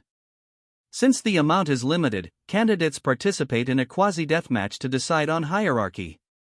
Candidates who rank higher end up taking more darkness for themselves. And it ends up playing a tremendous role in being selected as the Young Lord, a successor to Clan C. If Lan is victorious and monopolizes darkness, then becoming the 6th Young Lord, achieving his goal, will be much harder. If that does happen, his father says that he'll talk to them again. And if all else fails, he'll even request help from Marin. Chris says that's not necessary as he'll figure things out himself. His father says that he knows he's talented and that he has changed, but he can leave the matters to the adults, bro really is just trying to be a good dad. Even Chris can see it and says that he appreciates his feelings, but he tells him that he has his own methods. Bro is cooking up something nefarious. He asks if any children of Count Taraman's house will be participating. His father says yes and that his 3rd son will be there. And that scoundrel sided with Lone, saying that he had no right to participate in the Dark Rite and he's merely a trickster who can only control demon beasts. Chris says he's surprisingly a nice father and he tells him to calm down as he simply needs to prove himself to them and that the Traman should be hosting a black pill hunt soon and he'll participate as a herder. It then jumps to what I assume is the main estate of the house. We hear Marion saying that she has personally checked on Christian as per the clan head's orders. He asks how he was and she says that he was incomparable to the others. The elder says that he finds that hard to believe, and the child he remembers was a brat who thought himself to be a genius when he was nothing but a false prodigy. She says that he's clearly different from before, and the elder says in that case he asks if she believes that the child could fulfill his long-desired wish. She explains that this wish is why her father has lived on, even refusing death through heaven-defying magic. She tells him that she cannot say, but he might be the closest to what he desires. He laughs, saying that's pretty interesting and he shall keep his eyes on him, and his participation in the upcoming sacred dark rite is unlikely. Asking if that's correct, she says that's the common consensus within the clan. Asking if he will intervene, he says that he cannot step in over such a trivial matter. Asking how someone could call themselves a fierce beast without being able to overcome such a small trial, she says that he may be a fierce beast, but he's still just a child, and she believes he should be given an opportunity to receive darkness and awaken his potential. He calls out to her in a very stern voice while glaring at her, and she realizes that she's overstepping her boundaries. He says that he's always been such a man and he's harsh to those he holds expectations for. He says that since she's willing to go so far for him, she must have taken a liking to him. He then summons someone called Blood Drinker. As he appears in the room, this is the head butler of the dark magic clan named Simon. Asking if he has been called for, he says he already knows. Simon heard it all, and Simon says that he's dead. It just needs to observe the little bastard this time around. The elder says that's correct and that he wants to know everything he does leading up to the sacred dark ritual. Simon says that he understands, but he has one question, asking if he can pull a small prank during his monitoring. Marin looks surprised by this, and the elder glares at him, reminding him not to go overboard. Simon then begins laughing evilly and says that as he wishes while leaving. Marion says that she hopes that Chris makes it through safely. It then jumps to a carriage riding through a village, and Chris says he quickly managed to reach 2 stars thanks to his talent. But despite all the training, his stamina and dark energy reserves are nowhere near sufficient, and he can't become a 3-star as he is now. He needs a black pill to accumulate a lot of dark energy in a short period of time. For the Tans, the host of the Black Pill Hunt, to coincidentally start beef with him is a pretty good stroke of luck. The problem is that catching the demon beast off doesn't automatically guarantee a black pill. As the carriage comes to a stop, he explains that there is a special condition that needs to be fulfilled. We then see Lardos running up to the carriage, asking Chris what brings him here. Chris asks how he's been, saying surely he hasn't come empty-handed. He says of course not, and that he would never greet the young master without a gift. Chris slaps it out of his hands, causing it to fall to the floor, and Lardos looks confused. Chris says that he doesn't seem to know his place, and he heard that he's partaking in all sorts of illegal activities.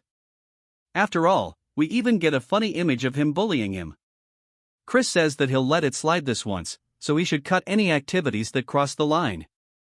Lardos agrees, and Chris says there's something that he needs to procure an ash pill for him, asking if he can do that.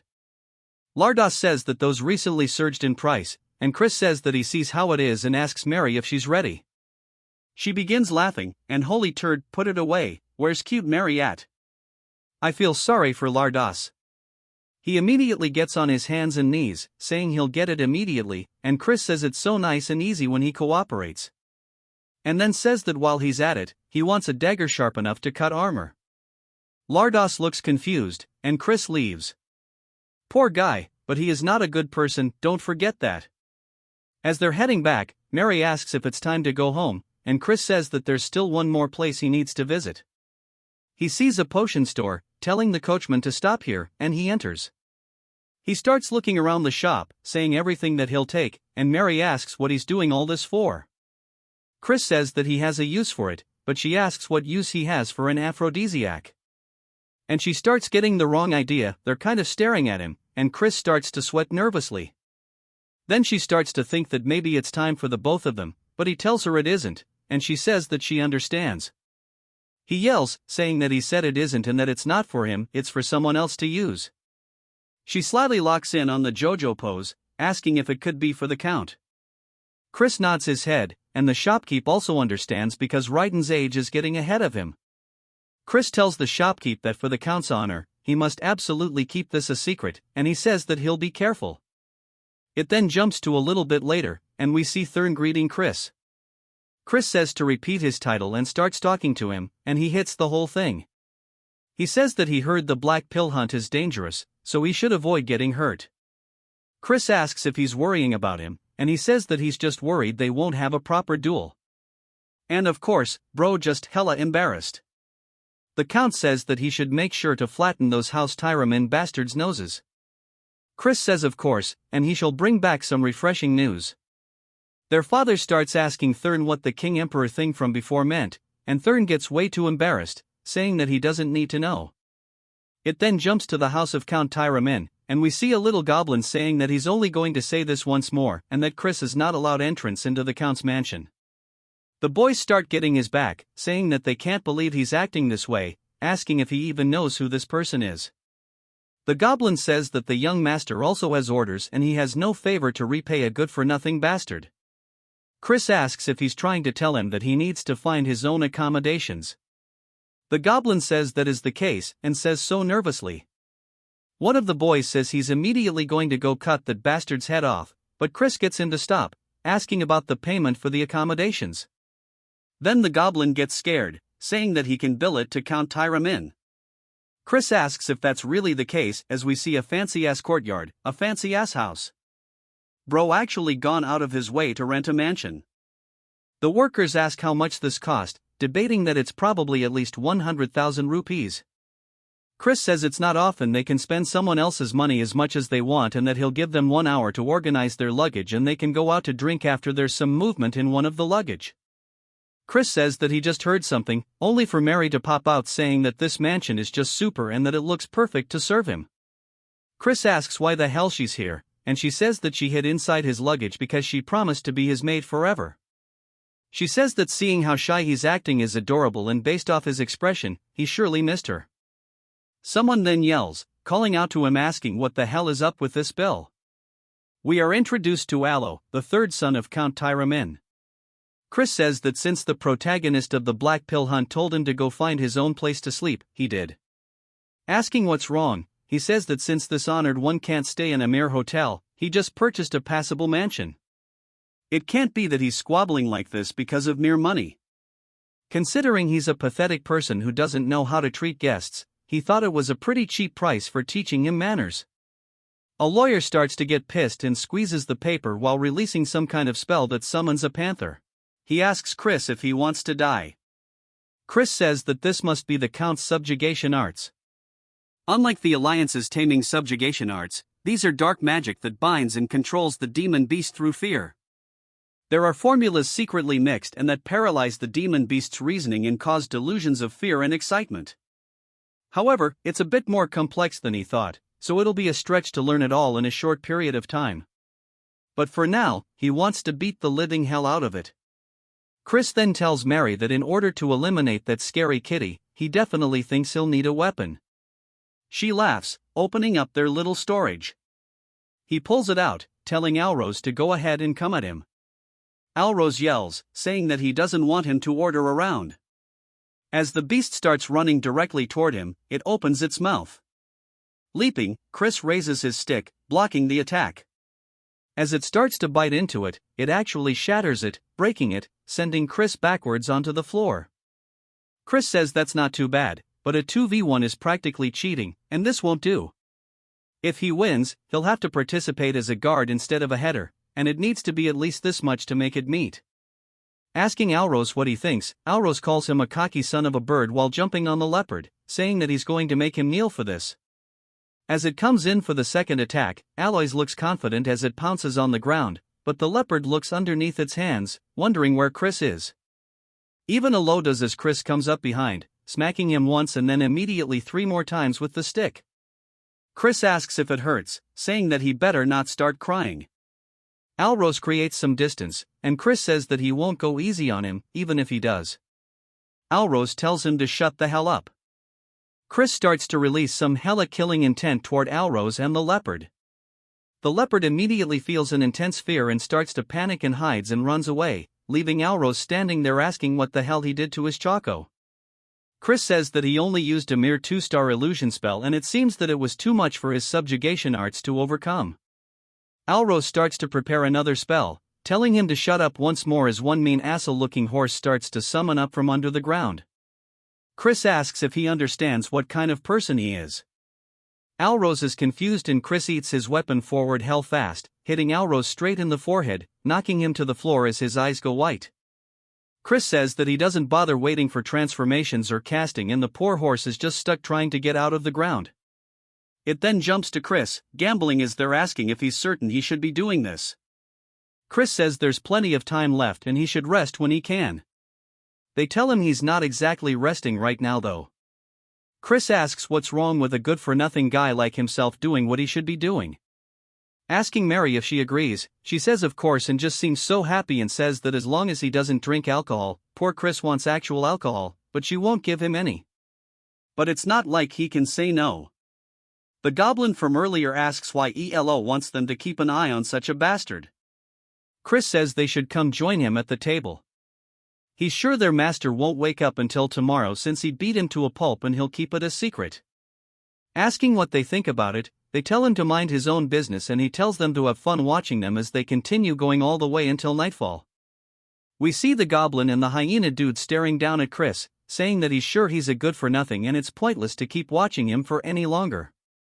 As they start to leave, he opens his eyes and notices they're gone. Now, then sits up. He then looks out the window and says it's late and he should get moving. He marries the goat. He tells her that he needs to go somewhere real quick, telling her not to follow. She starts to seem suspicious, saying that she knows there's an aphrodisiac in his pouch and that she knew it wasn't for the count but for him to use. She says that she's already sad being unable to attend him in bed, but she will cheer for his nighttime activities. He says that she sure loves running her mouth at the Kitten Mountains. Chris says that this is the secret land of the Count, and the energy of demon beasts is very dense here, just as his reputation suggests, and he should be reaching the hunting ground soon. He finds it, saying there it is, but he only sees 2 guards. Saying this is pretty relaxed, and it's a good thing he learned the invisibility spell from Mary. She asks what he plans to do with invisibility magic, and he asks why she's always making things harf. As Chris starts to walk past them with complete ease, making his way deeper and deeper into the hunting grounds, he spots an altar. Saying that this is where they will hold the finale of the Black Pill hunt, and it's just as eerie as they say. We see that fox-like girl from before, saying that the way to obtain a black pill is to make a kage offer its life to him. In other words, he must make it so terrified that it would rather die instead. Just as opposites are connected, intense fear and radiant joy are on the same spectrum in that short moment, the useless ash pill is reborn as the black pill. That's why the house of Count Tyramen, which specializes in dominating demon beasts through fear, is the one leading the black pill hunt. Chris says that he sees, and we learn that that girl's name is Lena, and he says that just as she mentioned before, he was planning to steal their ultimate technique and let the cage off run wild after giving it the aphrodisiac mixed with various stuff and monopolize the black pill for himself. But there is not enough time to steal their technique and learn it, so he has to go and do a different method. He starts to sense some kind of magic spell and turns, wondering if he was spotted, only to tell where it came from, and he realizes that he has to go check it out. As he makes his way deeper into the forest, he comes across a cave and puts on his hood before he enters. And as he does, an ominous red aura brushes past him, and he says that it has such intense malice, and he can tell at a glance that this is a top-ranked barrier of dark magic. He wonders if this is what he thinks it is, and that it might be a crevice of Gehenna, the world of demons, and he can't believe there was such a crevice linking it with the human world right here.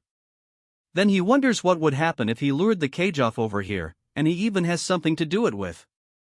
And he smiles, saying that he will wait for the hunt. As we see a bat watching him from the ceiling, Chris takes leave. It spreads its wings and reveals itself to be Simon, who says that he didn't expect the little bastard to be so interesting. Not only did he pummel he even made his observers let their guard down by acting like a fool. He secretly entered a forbidden area, scheming something, and it makes him want to play an even more terrible prank on him. As he walks towards the gate to Gehenna, he puts his hand inside, causing his hand to bleed, pouring out onto the ground. Something then begins to absorb his blood, and it asks him for what he wishes. Simon is about to summon a demon. The next day, as it's now time for the hunt, somebody stabs a flag into the ground, and it's none other than Alrose and his group. Chris is there as well, saying surely he thinks he's acting too cool for someone that just got his ass whooped. Alros tells him to shut up, saying that he's the poser, asking why he brought the holy sword when he can't even use it. Chris tells him that it's more effective than a club, asking if he wants a taste. Alros changes the conversation, telling everybody to go lure the monster off to the altar, and those assigned to guard duty will follow him and they'll stand right by it. Simon is watching this as well, and Chris clearly spots him. Alros tells Chris to go ahead and answer, and Chris says, as he wishes. Now we are at the altar. One of the other guards asks that Chris go hold up somewhere else, as he's only getting in the way of the hunt. Chris says that's fine with him if he gets to laze about, but not to come crying to him later for help with the cleanup when they inevitably die. The bit clearly pisses the dude off, but Alros tells him not to tire himself out before the hunt has even begun, and that the good-for-nothing can go guard the flag. Chris says this good-for-nothing will protect the flag to his utmost. Chris starts to sit down by a tree, saying that he wants to see them do their best, as they're just going to be playing straight into his trap. He made sure to pack the dagger and ash pill with him as well. While they start looking around for the sound, Chris can tell that it's coming, and we are finally introduced to the Cage-Off, which is a rank 4 magic demon beast. He wonders why the hell it looks so derpy, since it looks oddly cute. The rest ask Alros if he's ready, telling him it's time. His animal buddy also tells him to begin the subjugation art. Alros stretches out his hand, starting to cast it, as the Cage-Off continues hitting the ground with its beak. The others are casting some kind of slowing spell on it, as Alros slowly approaches it with the subjugation arts. Something inside of the Cage-Off's eyes changes, causing it to let out a screech. It turns its face towards Alros. He looks scared and raises his hand only to get the absolute piss smacked out of him, causing him to fall into the floor. Everybody else also can see the poison coming from its little feather tentacle things, and they start to do a defensive formation around Alloy. But Chris says that it will not work and it's out of control because of the aphrodisiac he gave it. Alros says that it's a good thing they consumed the antidote ahead of time, but it's still dangerous if this drags on and that everybody should do their best to stop it the best they can. They start sending themselves flying through the air, heading straight towards Alros once more. They all scream out for him. Alros, out of fear, looks up, closing his eyes only to be surprised by something. Chris is standing before him with the holy sword, blocking the attack, saying that his house sure is pathetic and he can't believe they're forcing the busy flagbearer to step in. He'll be nice and bail him out if he promises to call him Big Bro. Alros calls him a crazy ass, asking why he should. Chris asks if he really doesn't want to. It's not like he is all the time in the world. Everybody else begins coughing due to the poison, and Alros grits his teeth, realizing he's right and tells him to help, calling him a bastard. Chris says that he better keep his promise, and he smacks the side of the Kage off the head. He then begins to use his own version of the subjugation arts, stretching around the side of the Kage, off restraining it. Alros is surprised, asking how he's using this. Chris asks if he really thought his family were the only ones who could use it, as long as it's not a secret technique, something like the intermediate subjugation art. This is nothing, as he rotates his body, grabbing onto the chains that have been created from the art. He then starts to pull back on them, kind of like reins, and jumps on the back of the carriage. It starts screeching and running, and Alros yells, telling him to wait because over there is a crevice. As he tries, warning him, Chris smiles, as he already knew this from last 18 night, he heads straight towards it. The carriage-off starts going crazy, and he says this is surely the first time it's seen the malice of Gehenna and tells the carriage-off to be terrified as its eyes, which were a very bright red, shift to a very bright yellow color instead. Chris said, now, as he tightens the grip on his dagger, stabbing the carriage off, killing it on the spot, the rest run in, asking him if he's okay, warning him that this cave is extremely dangerous, so they need to hurry up and get out. Chris tells them not to be such wimps and asks them what they should do if it turned out to be an ash pill and not a black pill. Alros starts to feel frustrated, and his boy asks Chris what the hell he's going to do about this because if he didn't intervene, but Alros tells him that this is enough and to leave it. He then calls out to Chris, thanking him for rescuing his subordinates, and they got to finish without any major injuries thanks to him. Chris is surprised he admitted that to him and says that he actually feels a bit bad now, and it makes him feel even worse knowing he swapped out the black pill. Still, he must do what he must do, and he tells him to call him Big Bro since he promised after all. Chris asks if he's going to go back on his word, and Alros says he's never made such a promise. He's 2 years older than him. The entire cave begins to shake, and people start falling over due to the intense pressure. Alros asks what's going on, and Chris starts to know what it is. As we see 2 giant blue eyes appear in front of them, Chris starts to look a bit anxious. We hear a monster saying that it's the first time it's seen a plaything in a while. Chris says this is a demon of Gehenna. Allo, shaking with fear, tells Chris to run away since he's an outsider and that he should save himself. Chris spots Simon up on the ceiling and rotates his wrist, getting the dagger ready, yetting it straight towards him. It goes straight through Simon, or at least it turns out that's his familiar that he was using to keep watch over things. As it starts to lose connection, Simon is surprised, asking when he noticed. He was planning on stopping the demon after observing for a bit.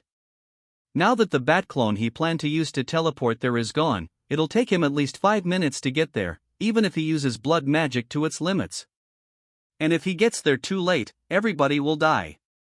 He immediately starts leaving. Turns out he's not a bad guy and he's just wanting to play a prank like he said. The demon calls that interesting, asking Chris what he's scheming. Chris says he just doesn't like it when people try to take sneak peeks at him. The demon laughs, saying that he sure does have a lot of concerns for a dead man.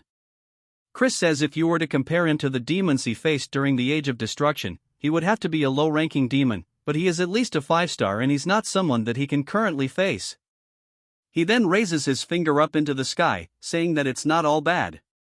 As he uses the same spell to put everybody else to sleep like he did that one girl when Lardos and Pomodore were trying to kill her, Yahello's subordinates start to lose consciousness. Alros yells, asking what the hell he's doing when they need to fight together. Chris says that he sure does have a strong resistance to magic and hits him straight in the gut, telling him to go to sleep already. I think he just killed him. Rip the demon asks if he's going to offer them to him and that he shall spare his life and even personally bless him in exchange for the sacrifices. Chris tells him to stop yapping and it's his principle not to associate with demons. As he starts to unshed the holy sword, the demon recognizes it, saying that the idea is commendable but a holy sword that he cannot use is merely a piece of junk. As he starts to prepare a spell, it shoots out directly towards Chris. He blocks it with his sword, but it's not enough as it sends him flying into the wall of the cave, knocking him unconscious. The demon then grabs him by his arm and lifts him into the air, saying that he shall give him a chance to offer them to him and then he shall spare his insignificant life. Chris spits in his face and asks why he thinks he can't use the holy sword. He manages to free himself from its grasp and grabs onto his legs. Tucking as he lands the flip onto the ground, he then starts to use his other energy core as the holy sword's tip begins to regrow using aura.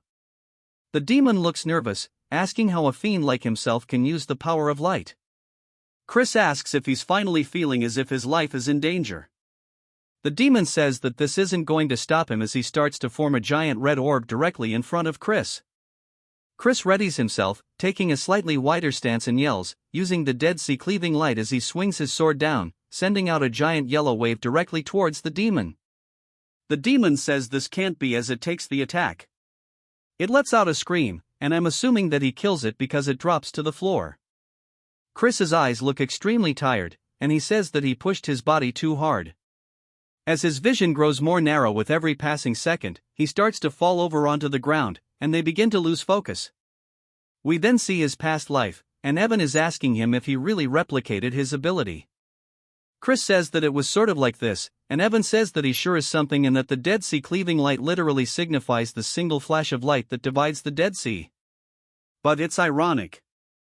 Despite using the sword technique, he failed to become the light of the Mir clan, but Chris surely will become the light who will save the world.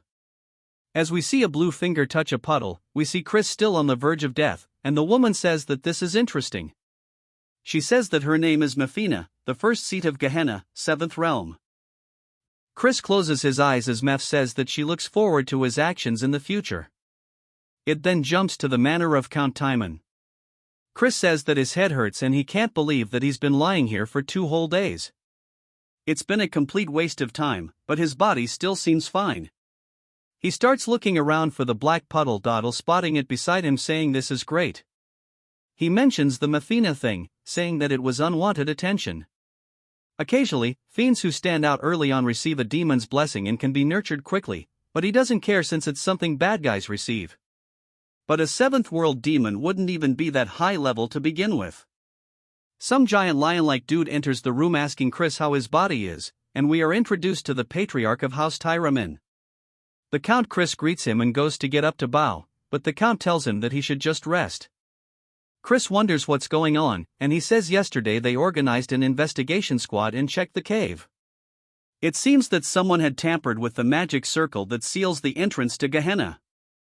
Fortunately, it seems the demon kin was reverse summoned in the meantime, but no matter how much of a fleeting moment it was more than enough time for everyone to lose their lives. Chris wonders if they really believe it was a reverse summon, but it doesn't make sense since it would be difficult for them to even consider that he killed it since he doesn't need to think of an excuse. That's a plus. The Count says that he would like to start with an apology. He's sorry for treating him so poorly using only the rumors of him being a good-for-nothing. He then bows, thanking him, saying that he is a benefactor of House Tyramin and he is grateful for him. Chris tells him not at all, and as a member of the Dark Magic clan, he just did what he needed to do as they are family after all. While it does hurt his conscience, he decides to muddy the water a little bit, but it seems like that resonates with the Count. He says that's right, and if there is something he can help with, then he should let him know as long as it isn't something impossible. He will make sure it will happen. Chris thinks about it, saying in that case, he hopes that House Tyramin will shake off the old grudge against House Khazar instead of the enemy-like relationship they have now where they keep bearing their fan.as they each other. He wishes that they would have a friendly but competitive relationship where they can plan for proper advancements together, something that matches the fact that they are bloodline. Ken then goes to say something, but Chris says that he's sure he also knows the reason why their two houses are feuding is because of the behind-the-scenes work of the main clan.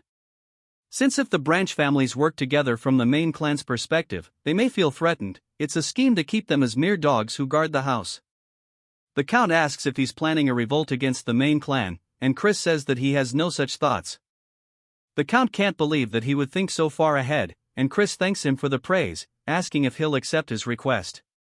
The Count sighs, saying that for the first time in a while he should contact Count Khazar, but before he finishes his sentence, he calls him by his name instead. Chris smiles, saying that's right, and if he just unites their forces like this one at a time, they can establish a much firmer front during the Age of Destruction. The Count then gets back to asking him what he's waiting for, saying that his son had something he wanted to say. Alros tells him to take this, and we see him embarrassed as he holds out the ash pill. He says when he came inside the cave, it was on the floor, and since he showed no signs of waking up, he made sure to take care of it. Chris says if it happens to be that he is so grateful that he wants to give him more things, he can do that too. Alros starts barking at him, and the Count laughs, saying that he shall give him a gift instead. It's a summoning stone that can store up to a rank 4 demon beast. Chris says this is a really rare item. The Count says that he'll also make a report so that he can participate in the Sacred Dark Hour and wishes him good results. Chris thanks him for both the gift and his encouragement. The Count then tells him to rest up as he and Alros leave. Chris smiles and tells somebody to come out. Behind the curtain, we see a red aura, and Simon says as expected, it wasn't a coincidence that he had discovered him. To think that he could see through stealth that even the Count could not. Chris said that he could smell the scent of blood. Simon introduces himself as the head butler of the Dark Magic clan. Chris wonders if this means that he is the Elder Head's henchman. Chris then wonders where he's heard the name Simon before and says that this is the master of the Blood Shadow Mages. He explains that the Blood Shadow Mages don't differentiate between the Magic Empire and the Dominion of Light. They are a psychotic organization who reveled in indiscriminate slaughter and terrorism. The leader was a fiend who reached the heights of 8 stars, and during the endgame of the Age of Destruction, he reached 9 stars and became the 10th Demon King. He can't even count how many times they almost died because of that leader. And not to mention, Simon is the blood and flesh of the Demon King of Carnage. Simon said that he never thought that the young master would be this amazing. Not only that, but to think that he could even eliminate a demon. Chris says that he's certain that he took care of it alone, asking if he might have seen the Dead Sea cleaving light. Simon says that he can tell he's playing dumb. After having gone to the cave, even the demonkin's corpse was completely annihilated, leaving no trace. And that it was not a reverse summoning, for it to be completely vaporized inside the cave. He's impressed by his skills, and he wants him to explain how he did it, as he should understand what he's saying since it will all be reported to the Elder Clan head. Chris asks why he should reveal his trump card. Simon reminds him that this will be reported to the Elder, and Chris says that if he were the Elder Clan head instead of a little nerd who answers every question, he would be like a predator who keeps their claws hidden to the very end. Simon looks surprised, saying that he surely is an interesting person. And Chris asks if he's not going to apologize. Simon asks what for, and Chris says it's normally difficult to differentiate between a reverse summoning and annihilation just using traces. That's why the Count misunderstood it to be reverse summoning. However, there must be a reason he believes it to be the opposite, and it's simple once he thinks about it, and that is because he was the summoner himself. And a demonkin summoning case where a member of the clan almost died would sure be some crazy news and might even be overheard by the Elder Clan head. Simon says that he will take responsibility, and Chris decides to keep it a secret. Instead, he should remember this, and that he owes him a big favor. Simon looks surprised, asking if this is a deal, and Chris says that it would be great if that's how he decided to understand it. Simon says that this is understood and he won't forget this mercy that he's shown him, and it was great meeting him today. He hopes to see him again soon, and he'll be counting down the days until he arrives at the main clan. Chris explains that Simon is a person who will have an important role to play during the Age of Destruction. Therefore, he absolutely needs to form a connection in order to change the future. We see Chris's luggage floating through the air as Mary says that she's finished the preparations to return home. He tells her good work, and Alrose opens the door and peers in, asking if he's leaving now. Chris reminds him to use his title, and Alrose asks what he means. Chris says that he let it slide yesterday in front of the Count, but a promise is a promise, and that he has to call him Big Bro from now on. Alrose says that he already told him he's 2 years older than he is, and Chris asks if he has something he wanted to say. Alrose says that he came to warn him. He said that they were all a family, and after hearing that, he felt that it wasn't right to do this to family and to be careful as he's already aware, but the one that was most against his attendance of the sacred dark rite was young Master Loin. He should know that even 2 stars are not of the same level between the main families and branch families. The greatest elixir, the ultimate techniques of the main family, and blessings of dark magic, the starting line for direct descendants is much further ahead than where they of the branch families begin. He's going to be easy pickings. Chris smiles, saying that he'll give him a warning as well and calls him Little Bro. He tells him not to participate in the upcoming sacred dark rite as he's saying this for his own good. Alrose says that he was only saying this out of worry and he's not letting him monopolize the pure dark energy. Chris tells him to keep this in mind no matter who his opponents are, they'll come to regret facing him in the sacred dark rite. Alrose starts to get pissed, and Chris tells Mary it's time to go. He tells Alrose to think about it and not to regret it later. He heads back to the house of Count Khazar. We see them going to find his brother but only being informed that he left for the training cave immediately.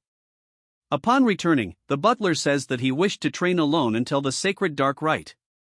We see them finally catch up to him, and he calls him his full title, the Honorable King Emperor Majest brother. He says that he promised him that he'll duel him once he returns. Chris is surprised by how much he's grown in such a short time and that he's already a middle 2-star, and he sure is growing quickly. He says that he's busy and needs to train.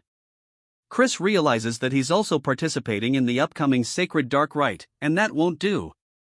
He tells him to wait for now and they can duel after he's done training and that he should train too. Then wants him to promise that he won't push it further back, and it won't be anything like last time, so to watch out. Chris says okay, and then walks away. Chris says that he sure is a stubborn brat, and we see a girl asking if he promised, and Chris says that he reminds him of her a lot. In the training area, we see Chris sitting in his bed looking down at the black pill thinking about it. He says he is half a month until the rite, and he starts to chomp into it. He says this tastes like straight ass. Then he lays down starting to actually try his best to absorb it as it floats through his pathways. He says it's more turbulent than he expected. He then starts to feel a weird sensation asking what this is and if that is light force he senses within the pill. He wonders if the elation that the monster experienced upon death became a part of the pill, and he says no wonder they are difficult for fiends to absorb. But that is all irrelevant to him as he continues absorbing it into all of his pathways. He says all that's left is this light force, and that fiends would normally expel this energy with the help of their teacher, but why should he let such a nice thing go to waste? And then he's going to take it all into his light core and absorb both of them at the exact same time. As he has both light and dark flying through his pathways, each one going to their respective core, taking every single thing this pill has to offer, Chris opens his eyes to reveal a very bright light, only to close them once more to show off the darkness. This time, and then a little later, we see a woman telling someone to enter. He says that he has a report on the investigation she requested.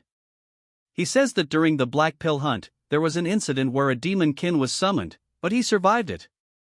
He's sorry that the investigation took longer because he had to look into the incident as well.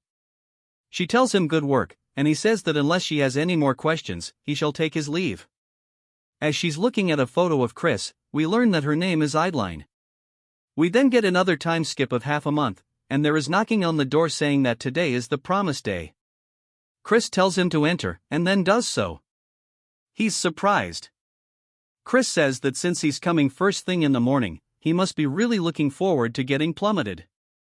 Then, he's just wondering what's going on since his presence leaks beyond what it was half a month ago and tells him not to make him laugh.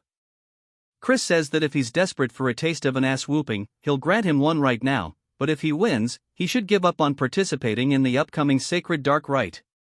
Then, he asks what he's saying, and Chris says that as he knows, it's a competition, and weaklings should stay out of it. Then, he tells him to shut up and raise his sword.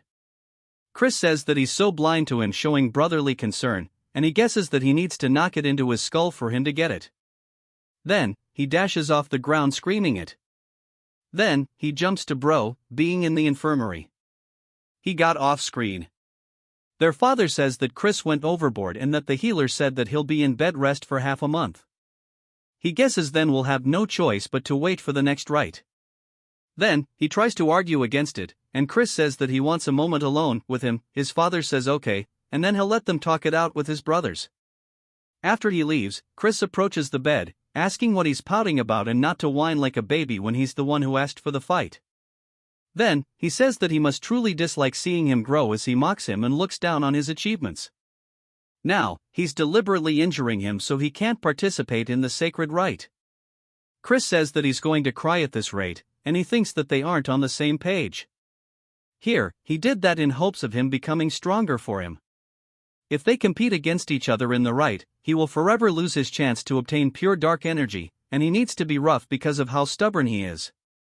Asking if he understands, but most importantly, pure dark energy doesn't suit him. Then, he asks what he means, and Chris says that his best suited energy is gray. Dark energy instead. We learn that just like how the power of light divides into various types, there are also a variety of dark energies. Pure dark energy is the highest attribute of all dark energies. Right below it is a gray dark energy, a type suited for curse magic. He says surely he's found it easier to master curse magic than swordsmanship. Then, he asks how he knows this, and Chris says that he can't tell him that he learned the future and that he should come up with a decent excuse, saying that he can tell that much while sparring with him. Chris tells him that if he takes in pure dark energy before he masters great dark energy, it can cause problems when he tries to learn it later. Of course, it won't be impossible since pure dark energy is the higher attribute, but he'll be impeded by its unique properties, and it will only slow him down. He wants to become as strong as possible as soon as possible, and he wants him to think these things over before participating in the ritual. This is his sincere advice to him as an older brother rooting for his younger brother's growth. Then, looks super touched, and then Chris gives him a gift. He sees it and recognizes it as an ash pill. Asking why he's giving him such a valuable item, Chris says that's because he's his little brother. Asking what other reasons he needs, he already ate something better anyway. Then, even starts to tear up and damn, this is just way too wholesome. He says, if he was capable of changing like this, he wonders why he acted like a turd. Even when their mother was on her deathbed, and if he knows how much heartache their mother suffered through because of him. Chris stares at him and sits down beside him, saying that he didn't understand it back then. It then jumps to later as the carriages come to a stop. Chris exits, saying that he needs a good stretch, asking how far they traveled since his whole body aches. He asks if it would hurt for them to open the warp gate, and he can't believe they're being this petty. This is going to change once he becomes the clan head. Mary then flies in, saying that she can't believe they're going on a date with just the two of them. Also, that this is making her heart go crazy. He says that she doesn't even have a heart, and he explains that because the main family limited him to bring in one companion, he can only come with Mary since she's attached to him due to their pact. He sees other people talking about him, and Mary says that he is already famous. We then hear Simon calling him the young master, and everybody else is surprised as they recognize him and they ask what the head butler is doing the greeting. The good-for-nothing Simon says that it's only been half a month, but he's managed to grow so much more. Chris asks if the elder clan head, Aid, has nothing better to do with his time. Simon says nonsense as he is here on his orders specifically, and that the elder clan head would like to meet him personally. Simon says that he doesn't even seem surprised, asking if he was expecting this. Chris says that no, he actually was surprised, but Simon says that's not what he saw. It then jumps to the clan head's room, and Simon says that he's brought him the clan head. The clan head says good and tells Chris that it's been a while. As we see Marion with him too, Chris starts to feel a very powerful gaze, saying that this presence is dominating and he can barely stand from the pressure alone. And for him to exude such dark energy despite knowing that someone of his level can't withstand it is pretty crazy. His hands start shaking, and he lowers his head, greeting the Duke. The Duke asks if he was not surprised by the sudden meeting with him, and Chris says that he expected him to call him the Duke. The Duke asks why, and Chris says that it's because a new star has appeared in the clan. The Duke laughs, saying that's correct. Neither Marion nor Simon could hold back their compliments, and yet he can't quite tell if he should have any expectations. Chris doesn't reply yet as the Duke continues, saying that no matter how great of a seed he may be, only time will tell how he will grow in the future. He could be a sapling that withers away. As soon as he sprouts above ground and Chris says that he is correct, he is still too lacking to match his expectations.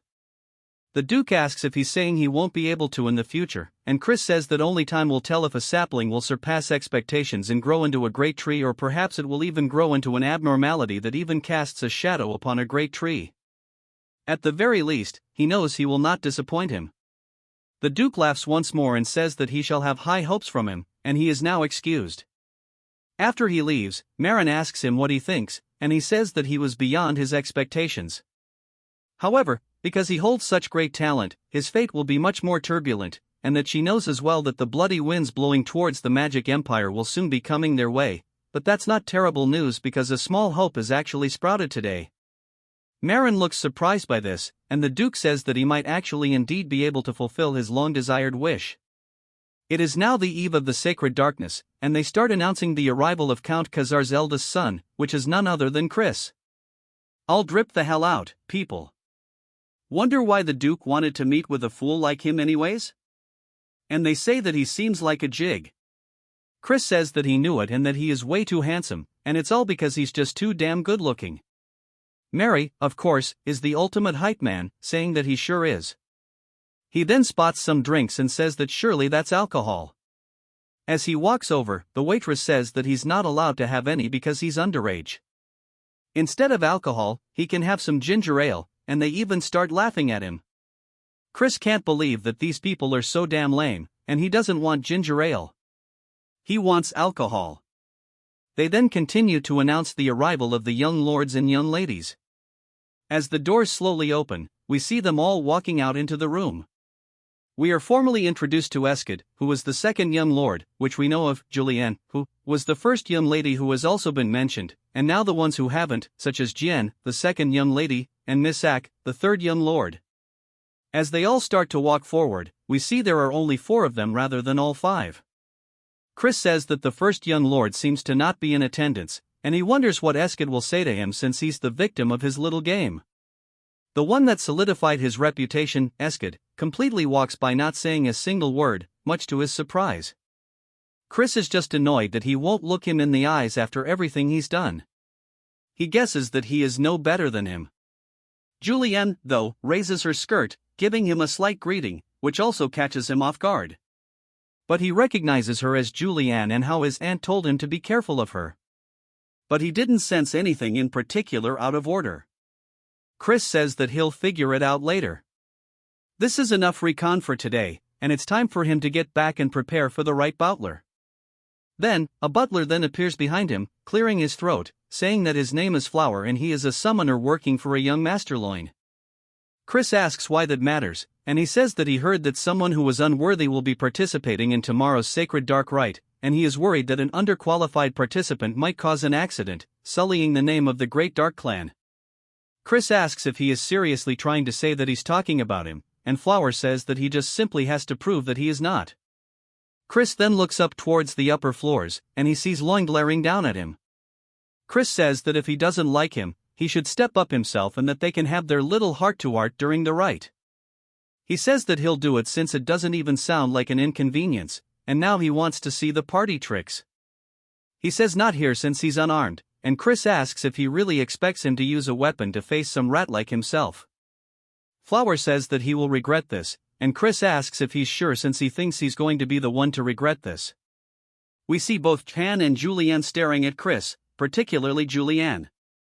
All of the guests start to look surprised by something, and we see what it is now. As it is, Flower is getting himself rocked by a bunch of spirits while they even start feeding Chris grapes and treating him like royalty.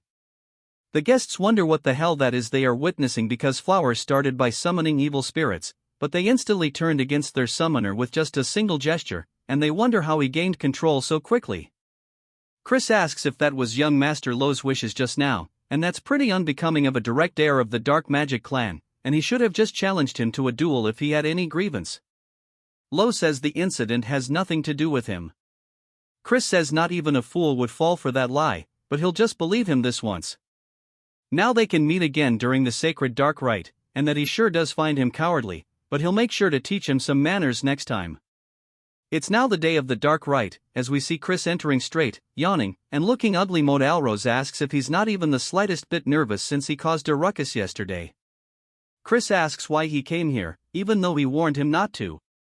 Calling him little bro, Alrose asks how he could push back the sacred dark rite, calling him crazy. Loin then makes his way down the stairs, glaring at the rest like he's so much better than them. Chris tells him just to wait. We then hear an older person's voice as they ask if everybody's assembled. They introduce themselves as Sebastian, the vice butler in charge of the main house. He says that he shall now take them to the sacred ground where the dark rite will take place. He taps the floor with his staff, sending out some weird colors. It looks like a bad acid trip. Everybody else sees some stairs forming up underneath them and they're surprised by this. Chris says that's not exactly what it is and it might be an illusionary art that materializes an imaginary space. Sebastian starts walking down them, but he's going extremely fast and the rest start panicking, saying that he's leaving them since they're being left behind. They need to hurry as they start sticking close to him, following each and every turn. Some of the participants say this is weird and they thought they went underground, so why is there such a steep slope? Even Loin and Alrose look like they're struggling. Sebastian tells everybody to please hurry up as the ground will not support them forever and they even start falling off into the void. The other participants look nervous and Sebastian says that since they're late, he's going to be speeding up now and he starts to move even faster than he did before. A little later, even more people have fallen off and Loin says that losers should know their place and they don't deserve to be up here. We see him sweating, but then he spots Chris effortlessly glide past him and he wonders how since he's not even sweating. Chris asks him if he's really out of breath and he guesses he's all bark and no bite, saying as a direct heir he should be better than this. They fed him a bunch of good potions. Chris says that their stupidity only made their bodies suffer, and it's a waste to run earnestly in an illusion in an illusionary space. No matter how hard he pushes himself, his stamina doesn't get drained at all. And just by twisting one spell, he can become invincible within this realm. Sebastian looks pleased, saying that he must be the young Master Christian. They finally get to where they're going, and everybody's panting, gassed out. Alrose asks why Chris isn't scathed. He says this is why he should have trained his body more instead of riding his beast everywhere. We then hear a different voice welcoming everybody as a crystal forms in front of them. It floats around the room, and she says that as they may all know, this is the sacred ground where the purest of pure dark energy bursts forth. Thus, they call it the sacred darkness. And she introduces herself as Rahu, the manager of the sacred ground. She welcomes the young masters and young misses. She says what they will be doing today is obtaining the great pure darkness like the third-ranked demon king, the Dark Destroyer, the progenitor of the dark magic clan. A blue light then starts to form on the ground, weaving underneath every single one of them, and she says that there is not enough for all of them to share. All of the demon beasts inside will test their worthiness. Chris asks if all she's saying is that it's based on who arrives first, and she says it's very perceptive. Chris asks what if an unforeseen mishap occurs, making the competitors fight one another during the rite, and if they will be disqualified. She says that because each of them will be on a different path, they should not run into one another, but on the off chance they do, they should avoid conflict as the more time they waste, the better it will serve the other competitors. She starts to count down, saying that they need to focus up and prioritize their own safety. May fortune be with them as the countdown is finally ending. They all start running off down their own paths. We see Sebastian and Raha standing there, and Sebastian asks if she wants to bet some blood juice on who will win. But of course, she vanishes, and he can't believe that he got brushed off once more. We see Loin making his way forward down a tunnel. He spots a swarm of beasts ahead of him. They start preparing magic and leaping at him with fire in their mouths. He starts to imbue his hand with aura as he smacks forward, hitting one in the throat and quickly moving from wolf to wolf, getting rid of them on the spot. He says that at best, they are lower-ranked second-tier magic creatures and that these are nothing to him, an upper 2-star though. He's sure that Chris is having a very rough time right now. According to the rules, each path is supposed to have the same distance and time. However, he bribed a mage so that only Chris's path will have stronger demon beasts, and that he's going to come across some stronger demon beasts by pure coincidence. We need a tragic fate since any death that occurs during this is overlooked. It's going to be his grave. After a while, he finally comes across a door, and Lo says that this must be it to the sacred ground, and Chris knew he'd be the first one here. Chris asks what took him so long, as he thought he was going to die of boredom from all the waiting. Lo asks how he got here so fast, and Chris says there wasn't much to it. Loy says that's not possible, as his path should have had much stronger monsters. Then he closes his mouth, realizing what he was saying. Chris smiles, saying no wonder he thought they were at a higher level than they should be, so it was all his doing. Lo asks who he is to throw allegations like this. Chris says that it's only going to be the two of them for a bit, asking if there's any need for formalities. Lo calls him an arrogant turd, saying it's taboo for competitors to clash during the right time, but he's going to crush him here and now. As he swings forward, Chris easily dodges the attack and says that he's using magic combat arts. It's a combat technique that explodes magic power at close range or disables his opponents by snapping their joints.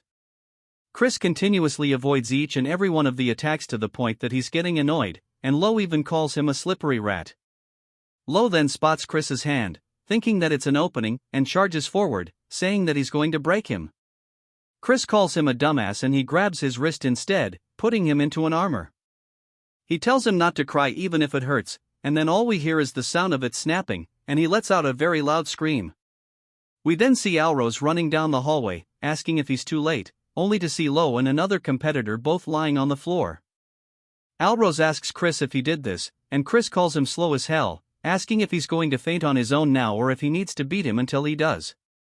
Alrose says that he hasn't been sitting around doing nothing and to come at him. Of course, he got folded like an omelet, and Chris says that was some real deja vu. He's sure they'll find them if he just leaves them here. He explains that 5 years from now, the first great war against the Alliance will break out, and he needs to have the Dark Magic Clan within die in his grasp before then, which is why he can't share even an ounce of the darkness with them, and since he's done cleaning up, it's time for him to take possession of the sacred darkness once and for all. The sacred darkness is the power that grants a fiend the possibility of becoming a true transcendent. The Duke, who is known to have absorbed 80% of it, is one of the strongest alive, even amongst the demon monarchs. The Dark Destroyer also absorbed more than 90% of the pure dark energy to become a demon king, meaning if he can make 100% of the dark energy, he can exceed even the demon emperor himself. As he stands before it, he slowly stretches his hand out until it starts pouring through all of his paths. It then jumps to some people, saying that was unbelievable. Every other person than Chris was eliminated. This is a disaster as the young Master Loin is in serious condition. They start saying that he probably used a trick or a banned magic tool and that they need to investigate thoroughly and punish him. Jian says that won't be necessary as that bastard won't be able to enter the sacred ground anyway. The fact that he hasn't left for 2 days must mean that unless this is all the time required to absorb the sacred darkness due to the quantity, he is already being crushed by the sacred darkness and died. Even the Duke had run into a limit of how much he could absorb, and that Chris is definitely dead and there won't even be a corpse. Left behind, as she walks away, she closes the door and looks pissed, saying that even if he comes back alive, she'll kill him herself because when her father died during his battle against the Alliance, only she and Loin were adopted by their uncle Viscount Langham. That's why her footing within the clan is already unstable, and since Lo wasn't able to receive the sacred darkness either, no one will support him in becoming the successor, and that she will pay Chris back for this indignity. Even some of them start saying that the good-for-nothing still isn't out yet and that he must already be dead and it's punishment for being greedy without knowing his place, and they say that even the ghost over there is waiting for her master, but she'll soon meet her master's ghost. Mary puts a hole into one of the bags, pretty much giving them a warning, and she says that her heart flutters as she waits for her young master, but if they keep being noisy around her, she'll turn them into ghosts under her control. They run away saying they're sorry, and she returns back to being a cutie pie, telling Chris to return quickly as a man who makes a maiden way is not cool at all.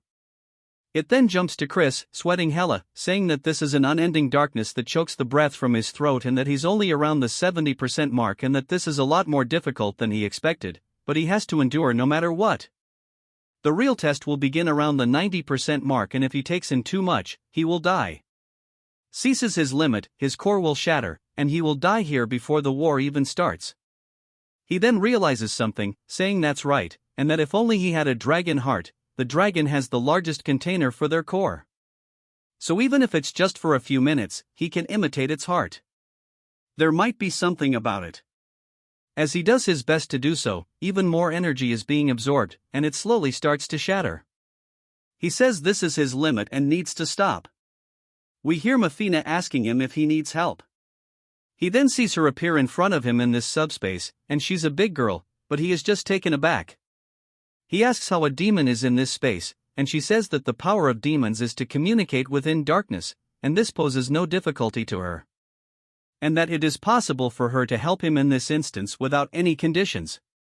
He asks why, and she laughs, saying that it's just a fleeting whim to take her hand as it will let him take in all of the sacred darkness. It then jumps to 1 week later, as the Duke is setting down his cup. He says that he would be hard-pressed to say that Chris is still alive when there has been no news at all. Marin seems confused, asking why he would be so greedy to this point. Simon says that Count Langham also agrees with him, and he wishes to close the pathway leading to the sacred ground. Soon, the Duke thinks about it and asks Simon if he will give the command. The Duke says that he is just trying to test this old man, and he asks Simon if he thinks that Reckless Child is still alive. Simon says the odds are close to 0 but that he is pretty interesting, so he doesn't actually know. The Duke thinks about it a little longer, saying 1 day and that they'll keep it open for legit just 1 more day. Marin sighs out of relief, and Simon says that he'll go spread the word. Chris's course gets overflowed by the pure dark energy, as a result his heart is paining and can explode anytime.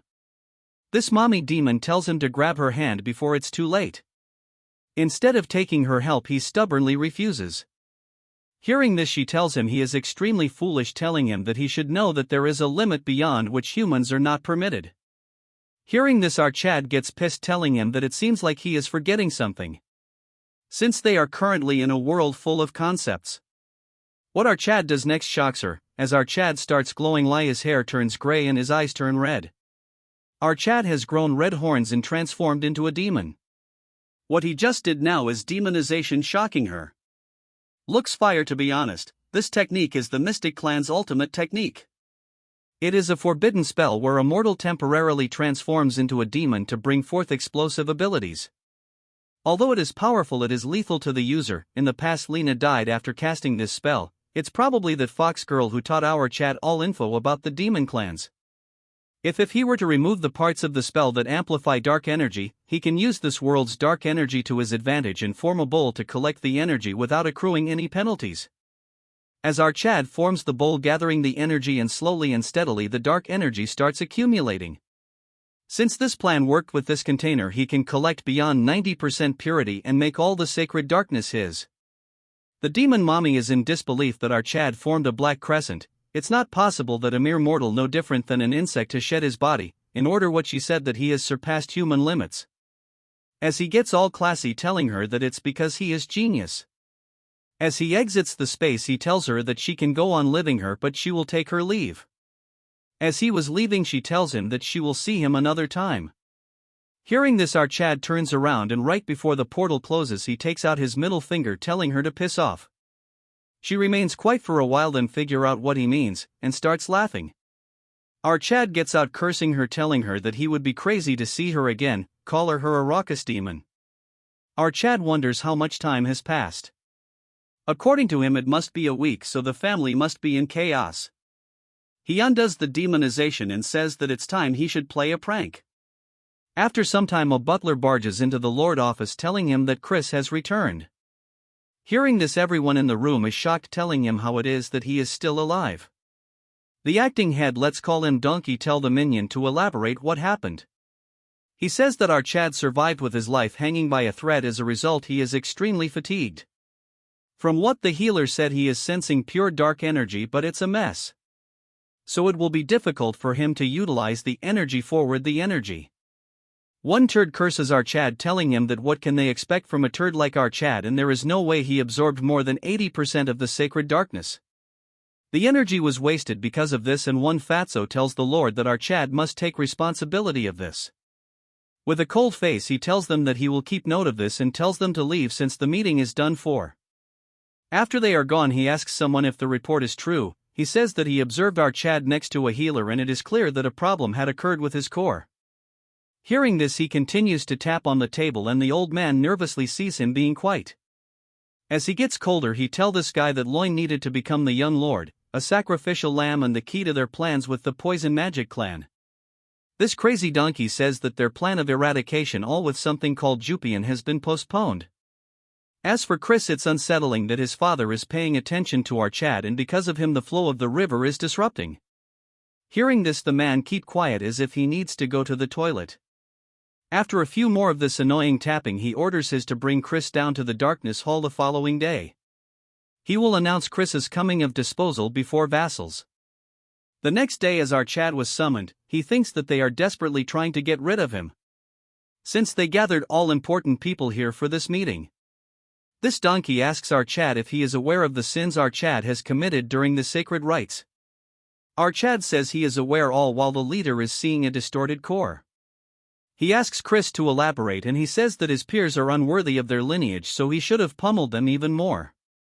Hearing this an ugly female wearing a suit gets angry. The donkey explains that our Chad's mistake was that even though he was able to monopolize the precious resource of the dark magic clan, he wasn't able to produce a result befitting of that privilege. Chris asks him by what measure did he use to exactly come to this conclusion. He says that a purity of 70% is a bare minimum. Our Chad asks him what sort of punishment he would befallen him if it's below 70%. This fish face says that he will not inherit any of the dark magic techniques. Additionally, he will forever be barred from entering the grounds of the main house, and his succession of the house of Count Khazar will be denied as well. Our Chad acts as if he doesn't care telling him how he is going to measure it, as it seems even he cannot fully measure it. That's when the fake Eskid raises his hand telling our Chad that he's CA help. He says that although Christian's core is in chaos, a dark energy clash should be able to measure his purity. Since he absorbed 70% of the sacred darkness, if our Chad is able to overpower him, then that would mean our Chad has achieved greater. A dark energy clash is a battle purely measure the superiority of one's dark energy against another's. In a battle purely, to measure the superiority of one's dark energy against another's. Given the same amount of dark energy, whoever possesses more pure dark energy would overpower the other in an instant. But when pure energy of similar ranks clash, the one with higher purity would be victorious. According to our Chad, it's the perfect way to destroy his core. He thinks to himself that this guy is more sinister than he had expected. Before they began, our Chad has a condition: if he were to achieve a great enough result, they must support our Chad and allow him to attempt the test of the young lord. Hearing this, a few get shocked, but his third brother agrees, telling them it doesn't matter if one is of direct bloodline or a branch family when aiming for the seat of the young lord. As the other remains quiet, he says that it's the way the magic empire for the strong to lord over the weak. As he gets onto the stage, he tells Chris that during the dark energy clash, if one doesn't have sufficient control over it, it could hurt your core. So to match his rank, he will only use dark energy of only a beginner 2-star level. As they reels their energy, our Chad tells him that he doesn't need to do that and should worry about his precious core. As he releases his energy, the turd says that hearing him speak such word makes him look forward. As they collide, our Chad instantly overpowers his 2-star dark energy. This turd is shocked because his dark energy was nullified without our Chad gathering any strength of his own. He uses the dark energy of an expert 2-star, but the results are the same. Our Chad, seeing this display, says that it's an utter disappointment. He angers him more, telling him that he was acting so high in might yet he is this weak. Because of this taunt, he releases aura. Seeing the reels, the others says that it's a 4-star dark energy. If it hits, it will shatter our Chad's core. A dragon-like energy forms around him. But another dark energy forms from the other side. A huge claw large enough to squash it forms. It's so enormous that in front of it the dragon looks like an ant. As our Chad tells this turd that during an energy clash, if one doesn't have enough control, one could hurt his core, so he should be careful, as the energy damages his core, making him scoff blood. Our Chad takes the energy back, thinking it was not enough and he should have broken his core. Since he is smart, he coincides telling everyone that our Chad has a purity of at least 90%. Hearing this, everyone gets shocked and our Chad turns around telling the Lord that he now has the right to be a young lord. Hearing this, the donkey is shocked, not showing a single reaction on his ugly face. Like always, this ugly turd continues to tap on the table, then tells our Chad that as promised it will be permitted to take the test of the young lord. However, no member of a branch family has taken the test before. As the acting head, he will randomly select a test for our Chad. Chris thinks to himself that what he is saying is that he will give him a test that'll be impossible for our Chad to pass. His qualifications will be assesses at 2 different points. First, he will prove his talents. Next, he will need to achieve a feat befitting of a young lord. Our Chad asks him how he is going to prove his talent, and the turd asks him to reach 3 stars in 3 months. Our Chad remains quiet, telling him if that is all, stating that he is a genius after all, so it won't be that difficult. The man remains quiet, then says that he is looking forwards to seeing what he achieves in 3 months. Later that in a quiet room, the turds sit across each other. As the retard sips tea, he is disappointed on Eskid, and he says that it is all his fault for having underestimating our Chad. Because of this, even his core took a blow, so they must deal with him quickly before he becomes a problem. He tells this junior turd to not worry, since he should be aware why they intentionally go out of their way to not absorb more than 70% of the pure dark energy. The higher the purity of the absorbed dark energy, the more difficult it is to raise the rank of said energy. It is exponentially difficult. In fact, achieving a mere 3-star level will take multiple times longer than others. So he asks this turd what he thinks will be the case when he has absorbed 90%. So no matter how much of a genius he is, he won't be able to overcome that wall. Moving to our Chad, Marie serves him food, telling him that the news of his performance has spread throughout the mansion. She says that he has made her proud and her heart thrums for him. Chris tells him it's embarrassing. Marie says that while waiting for our Chad this time, she has truly realized what her feelings are for him. As she longed for him every day felt like an eternity. Damn, this hits hard. Hearing this, Chris remembers his past memories. The fox girl is worried about our Chad, and the saintess says that with his agility there is no way he would be hurt. She is Rania, as she tells him to give his hand to her. Hearing this, Foxy says that she can directly say she was worried about him. Hearing this, she gets embarrassed, telling that even the hero was worried about Chris. Remembering all this, our Chad gets happy, thinking to himself that after escaping his hellish can that only wished his death. His entire life was full of bloodshed until he met those with hearts filled with warmth. As Marie was preparing her blood juice, Chris says now he can speak words he couldn't, thanking Marie for waiting for him. Hearing this, she gets shy, telling him that he has finally understood her true feelings. She acts like her heart was racing. Hearing this, Chris says she doesn't have a heart to begin with. She is so cheesy that she tells him that it was stolen by our Chad. Chris says that since she waited for him, he will give her a reward, offering to go on a walk with him. Hearing this, she starts acting crazy. She gets all dressed up as they go on a walk. What a piece of art, she'd better get a body soon. Chris thinks it's cool to relax once in a while, and she still has to reach 3 starts in 3 months. He thinks that it will be tight, and even with the guidance of the branch family tutors, still handling over 90% darkness will be difficult by himself. That when a voice intrudes telling him that he is focused on going around and causing trouble. Turning around, it's our Chad's auntie, and he greets her. She asks him if this is the right time for him to be wandering around the garden without a care, asking him if he found a teacher to aid in his training. He asks her if it's her, but to his disappointment, it's not her. She shocks him when she says that it's not her but someone else. He tells Marie to leave, telling her that he will see her in dinner.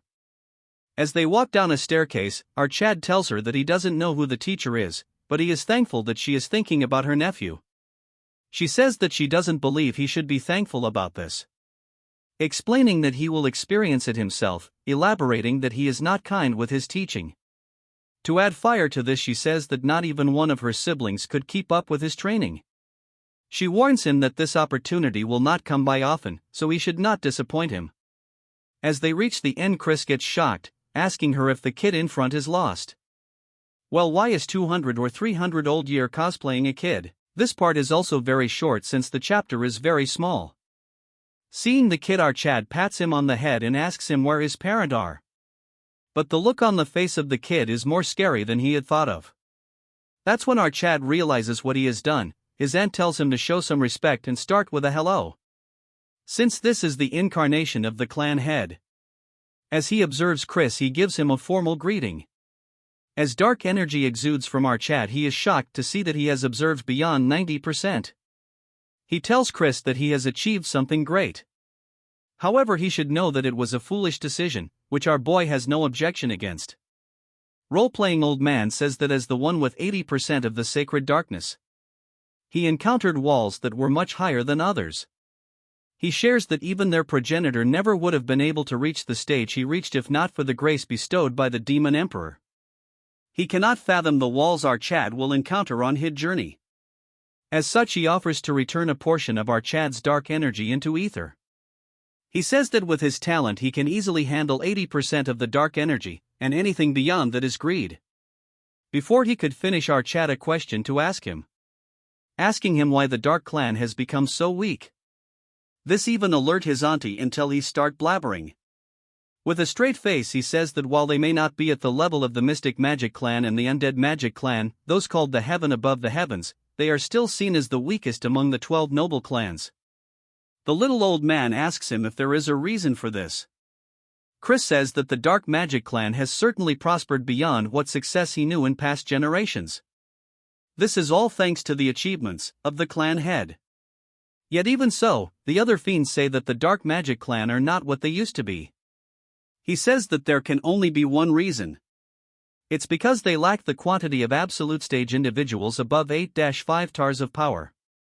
Hearing this, old kid remains quiet. In the future, when the Demon King of Carnage attacks the Dark Magic Clan, at that time Nordian will have already died, since there is number 8 stars and only a few 7-star fiends will be left within the clan. Them, along with the clan's 10,000 soldiers, will fight against the Demon King. But in the end, they will be defeated and forced to become his slaves. That is how important the absolute stage personnel of B-stars and above are to the clan. And there is no way that the elder clan head isn't worried about this. The old kid agrees, saying that he understands that very well, but is concerned that he will be crushed under the weight of pure dark energy and won't be unable to grow.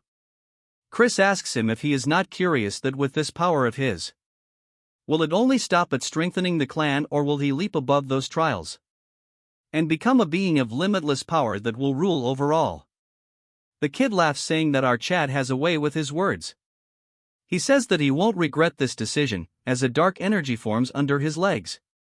In a matter of seconds he gets engulfed into the pool. Waking up, he sees that he is in a forest. A voice says that his first task is to inherit the pure dark energy. Chris is confused as he tells him to survive. Behind Chris there is a hungry double-headed bear, as Chris notices its presence, telling himself that he is in a lot of danger. Using his sphere, he is observing our Chad. Auntie realizes that it is a trial and asks the clan head that throwing a 2-star child into a 4-star magic den. Hearing this, he summons another rock lizard. She apologizes to her nephew because of her words it got harder. Old Kid says that as he continues his struggle to survive, he will come face to face with the true nature of pure dark energy. Understanding comes the fastest and deepest when one is forced onto the brink of death. He hopes that he won't get hurt badly, then sitting on a couch asks Marion if she has prepared them. She is ready with a box full of sweets. He gobbles them up, telling her that he cannot understand why he craves sweets every time he uses dark energy. This crazy guy turns off the lights and says that it is truly best to watch videos in the dark. So he is excited to watch the results of his grandson. Our Chad is facing a twin-headed bear and a rock lizard. Just one hit will end him. The lizard spits something and our Chad dodges it. This poison spit melted the tree in a second. But still, in the end, it's just a training assignment. Chris calls the clan head, asking him if he is listening. He says that there is no way the clan head would give him an assignment without an answer. Since there is no answer, Chris says that for an answer, he has to defeat a monster that is incredibly stronger than him. His auntie thinks to herself that he just wants to see him get pummeled and thrown about. Chris confidently says that it will be a piece of cake, as he gets ready to one-shot them. Welcome back, guys. This short part starts with the bear attacking our Chad. As the strike was about to land, Chris thinks that the speed and power of the attack is too strong.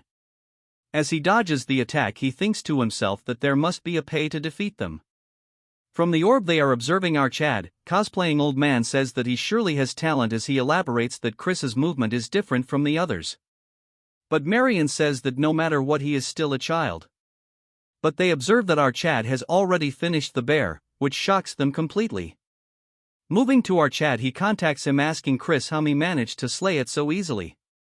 He explains that this guy has high physical strength and defense, but agility and magic resistance are reduced.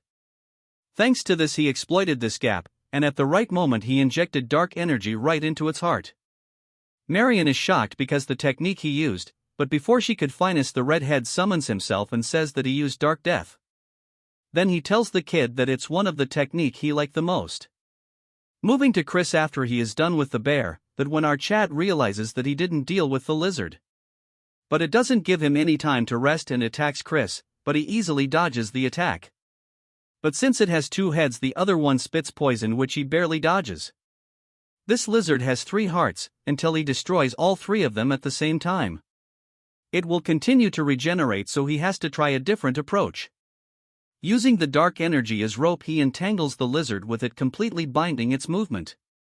As he uses extreme force, the entire monster gets destroyed as all 3 cores get shattered under the force.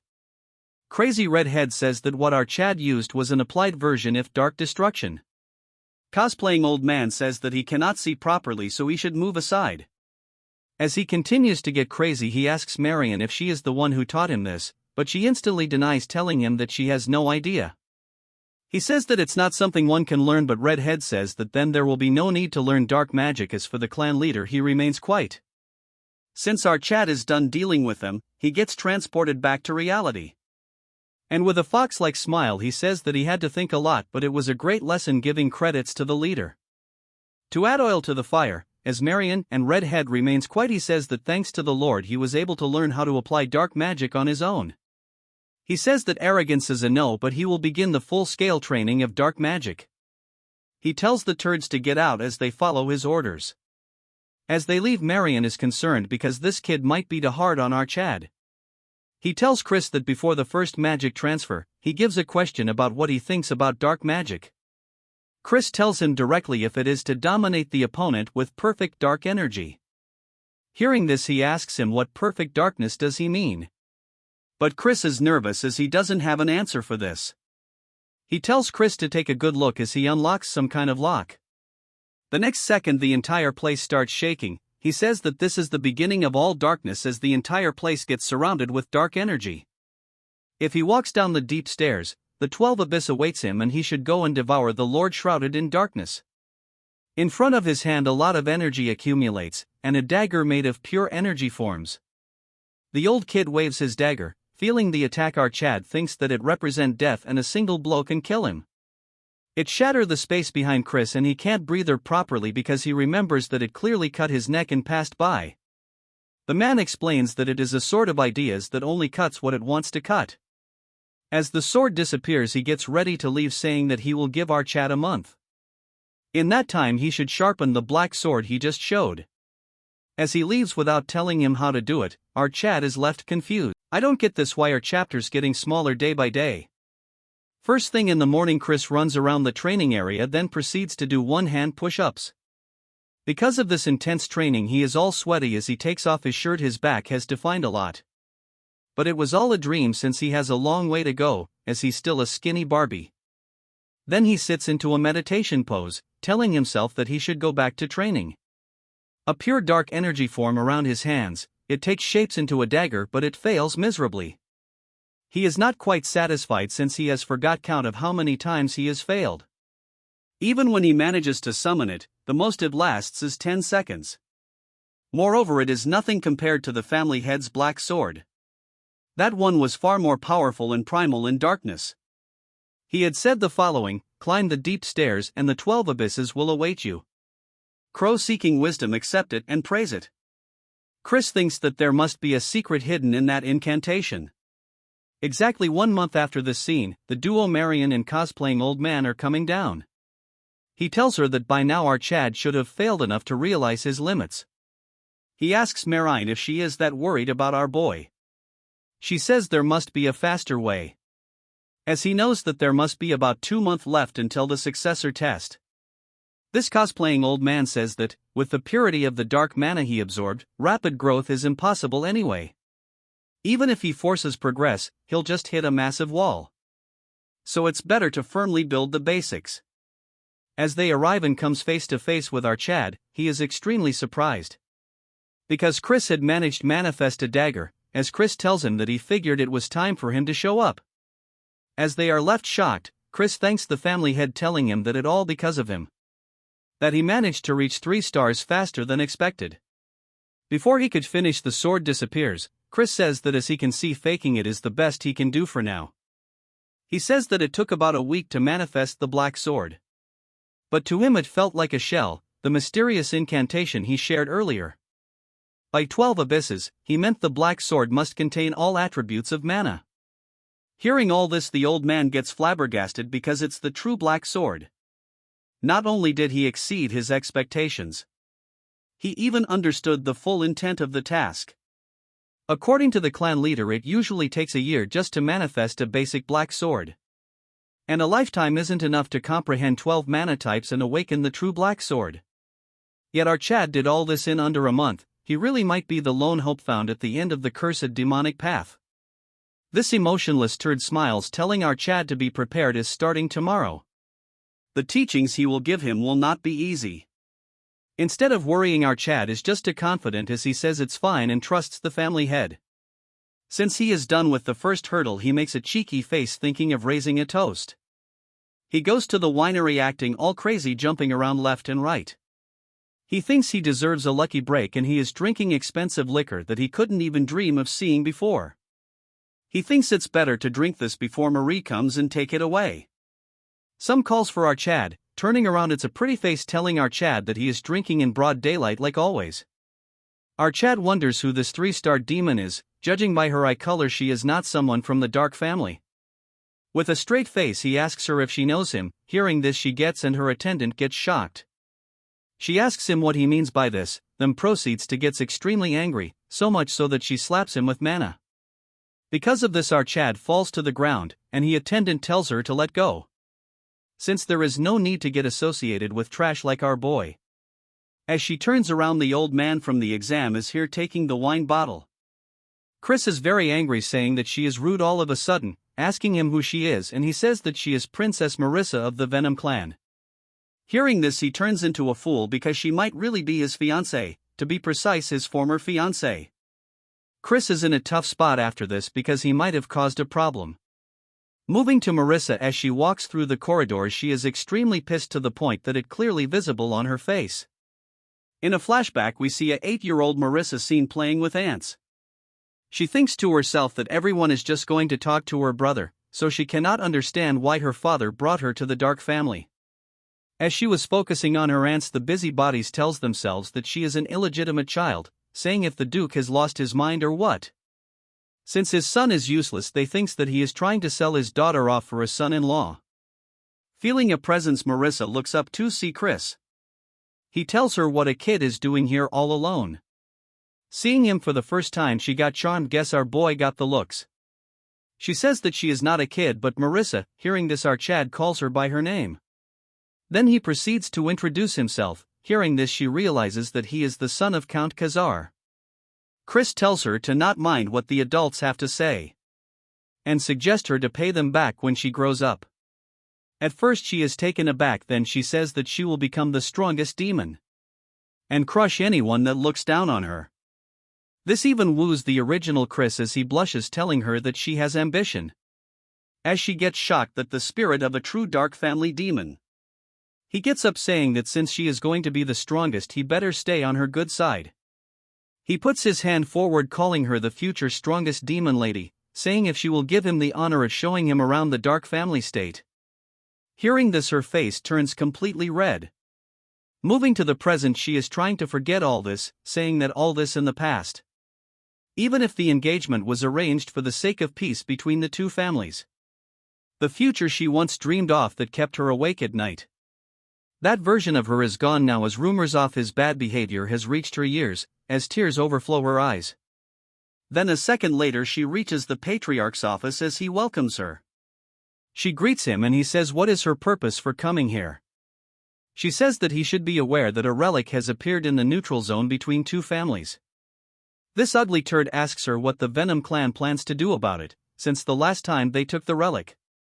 So he asks him if he is planning to concede this time, but she says that won't do, asking the leader if he would do the same if he were in the same position. With some grace he says that what she is looking for is a fair competition. She says that each family will send a team and whoever finds it first keeps it. But the team should be limited to 10 demons each, 3-star or lower, to prevent direct conflict between their families. She is smart as she says that if they were to suffer heavy losses, only the enemy will benefit, especially with the current instability in the Four Kings domain. This tapping master taps his table and tells her that he accepts their terms. She is actually smart, so she doubts why he is agreeing to this so easily. He adds a condition that if the Venom clan break the agreement, then they will claim not only this relic but the one they took last time as well. She wants him to elaborate what he means, and he says things like using underhanded tricks or sabotaging their team, since traps and ambushes are her speciality. With a serious look she tells him that it won't happen and accepts their additional condition. The turd then asks if she is personally going to lead the Venom clan's exploration team. Hearing this, she says that is the plan, as he says that he is looking forward to see the might of the famed 10,000 Venom. She greets him saying that they will await the Dark Family's team on the day of the expedition. As she leaves, this turd remains quiet for a few seconds and then gets up, staring intensely at the chessboard. She takes the Black King and knocks down the White Queen. As the king stands tall, this malnourished turd says that for Marissa. A beautiful stage filled with screams set. This concludes this part. Make sure to like and subscribe for another part. If you don't, you are gay.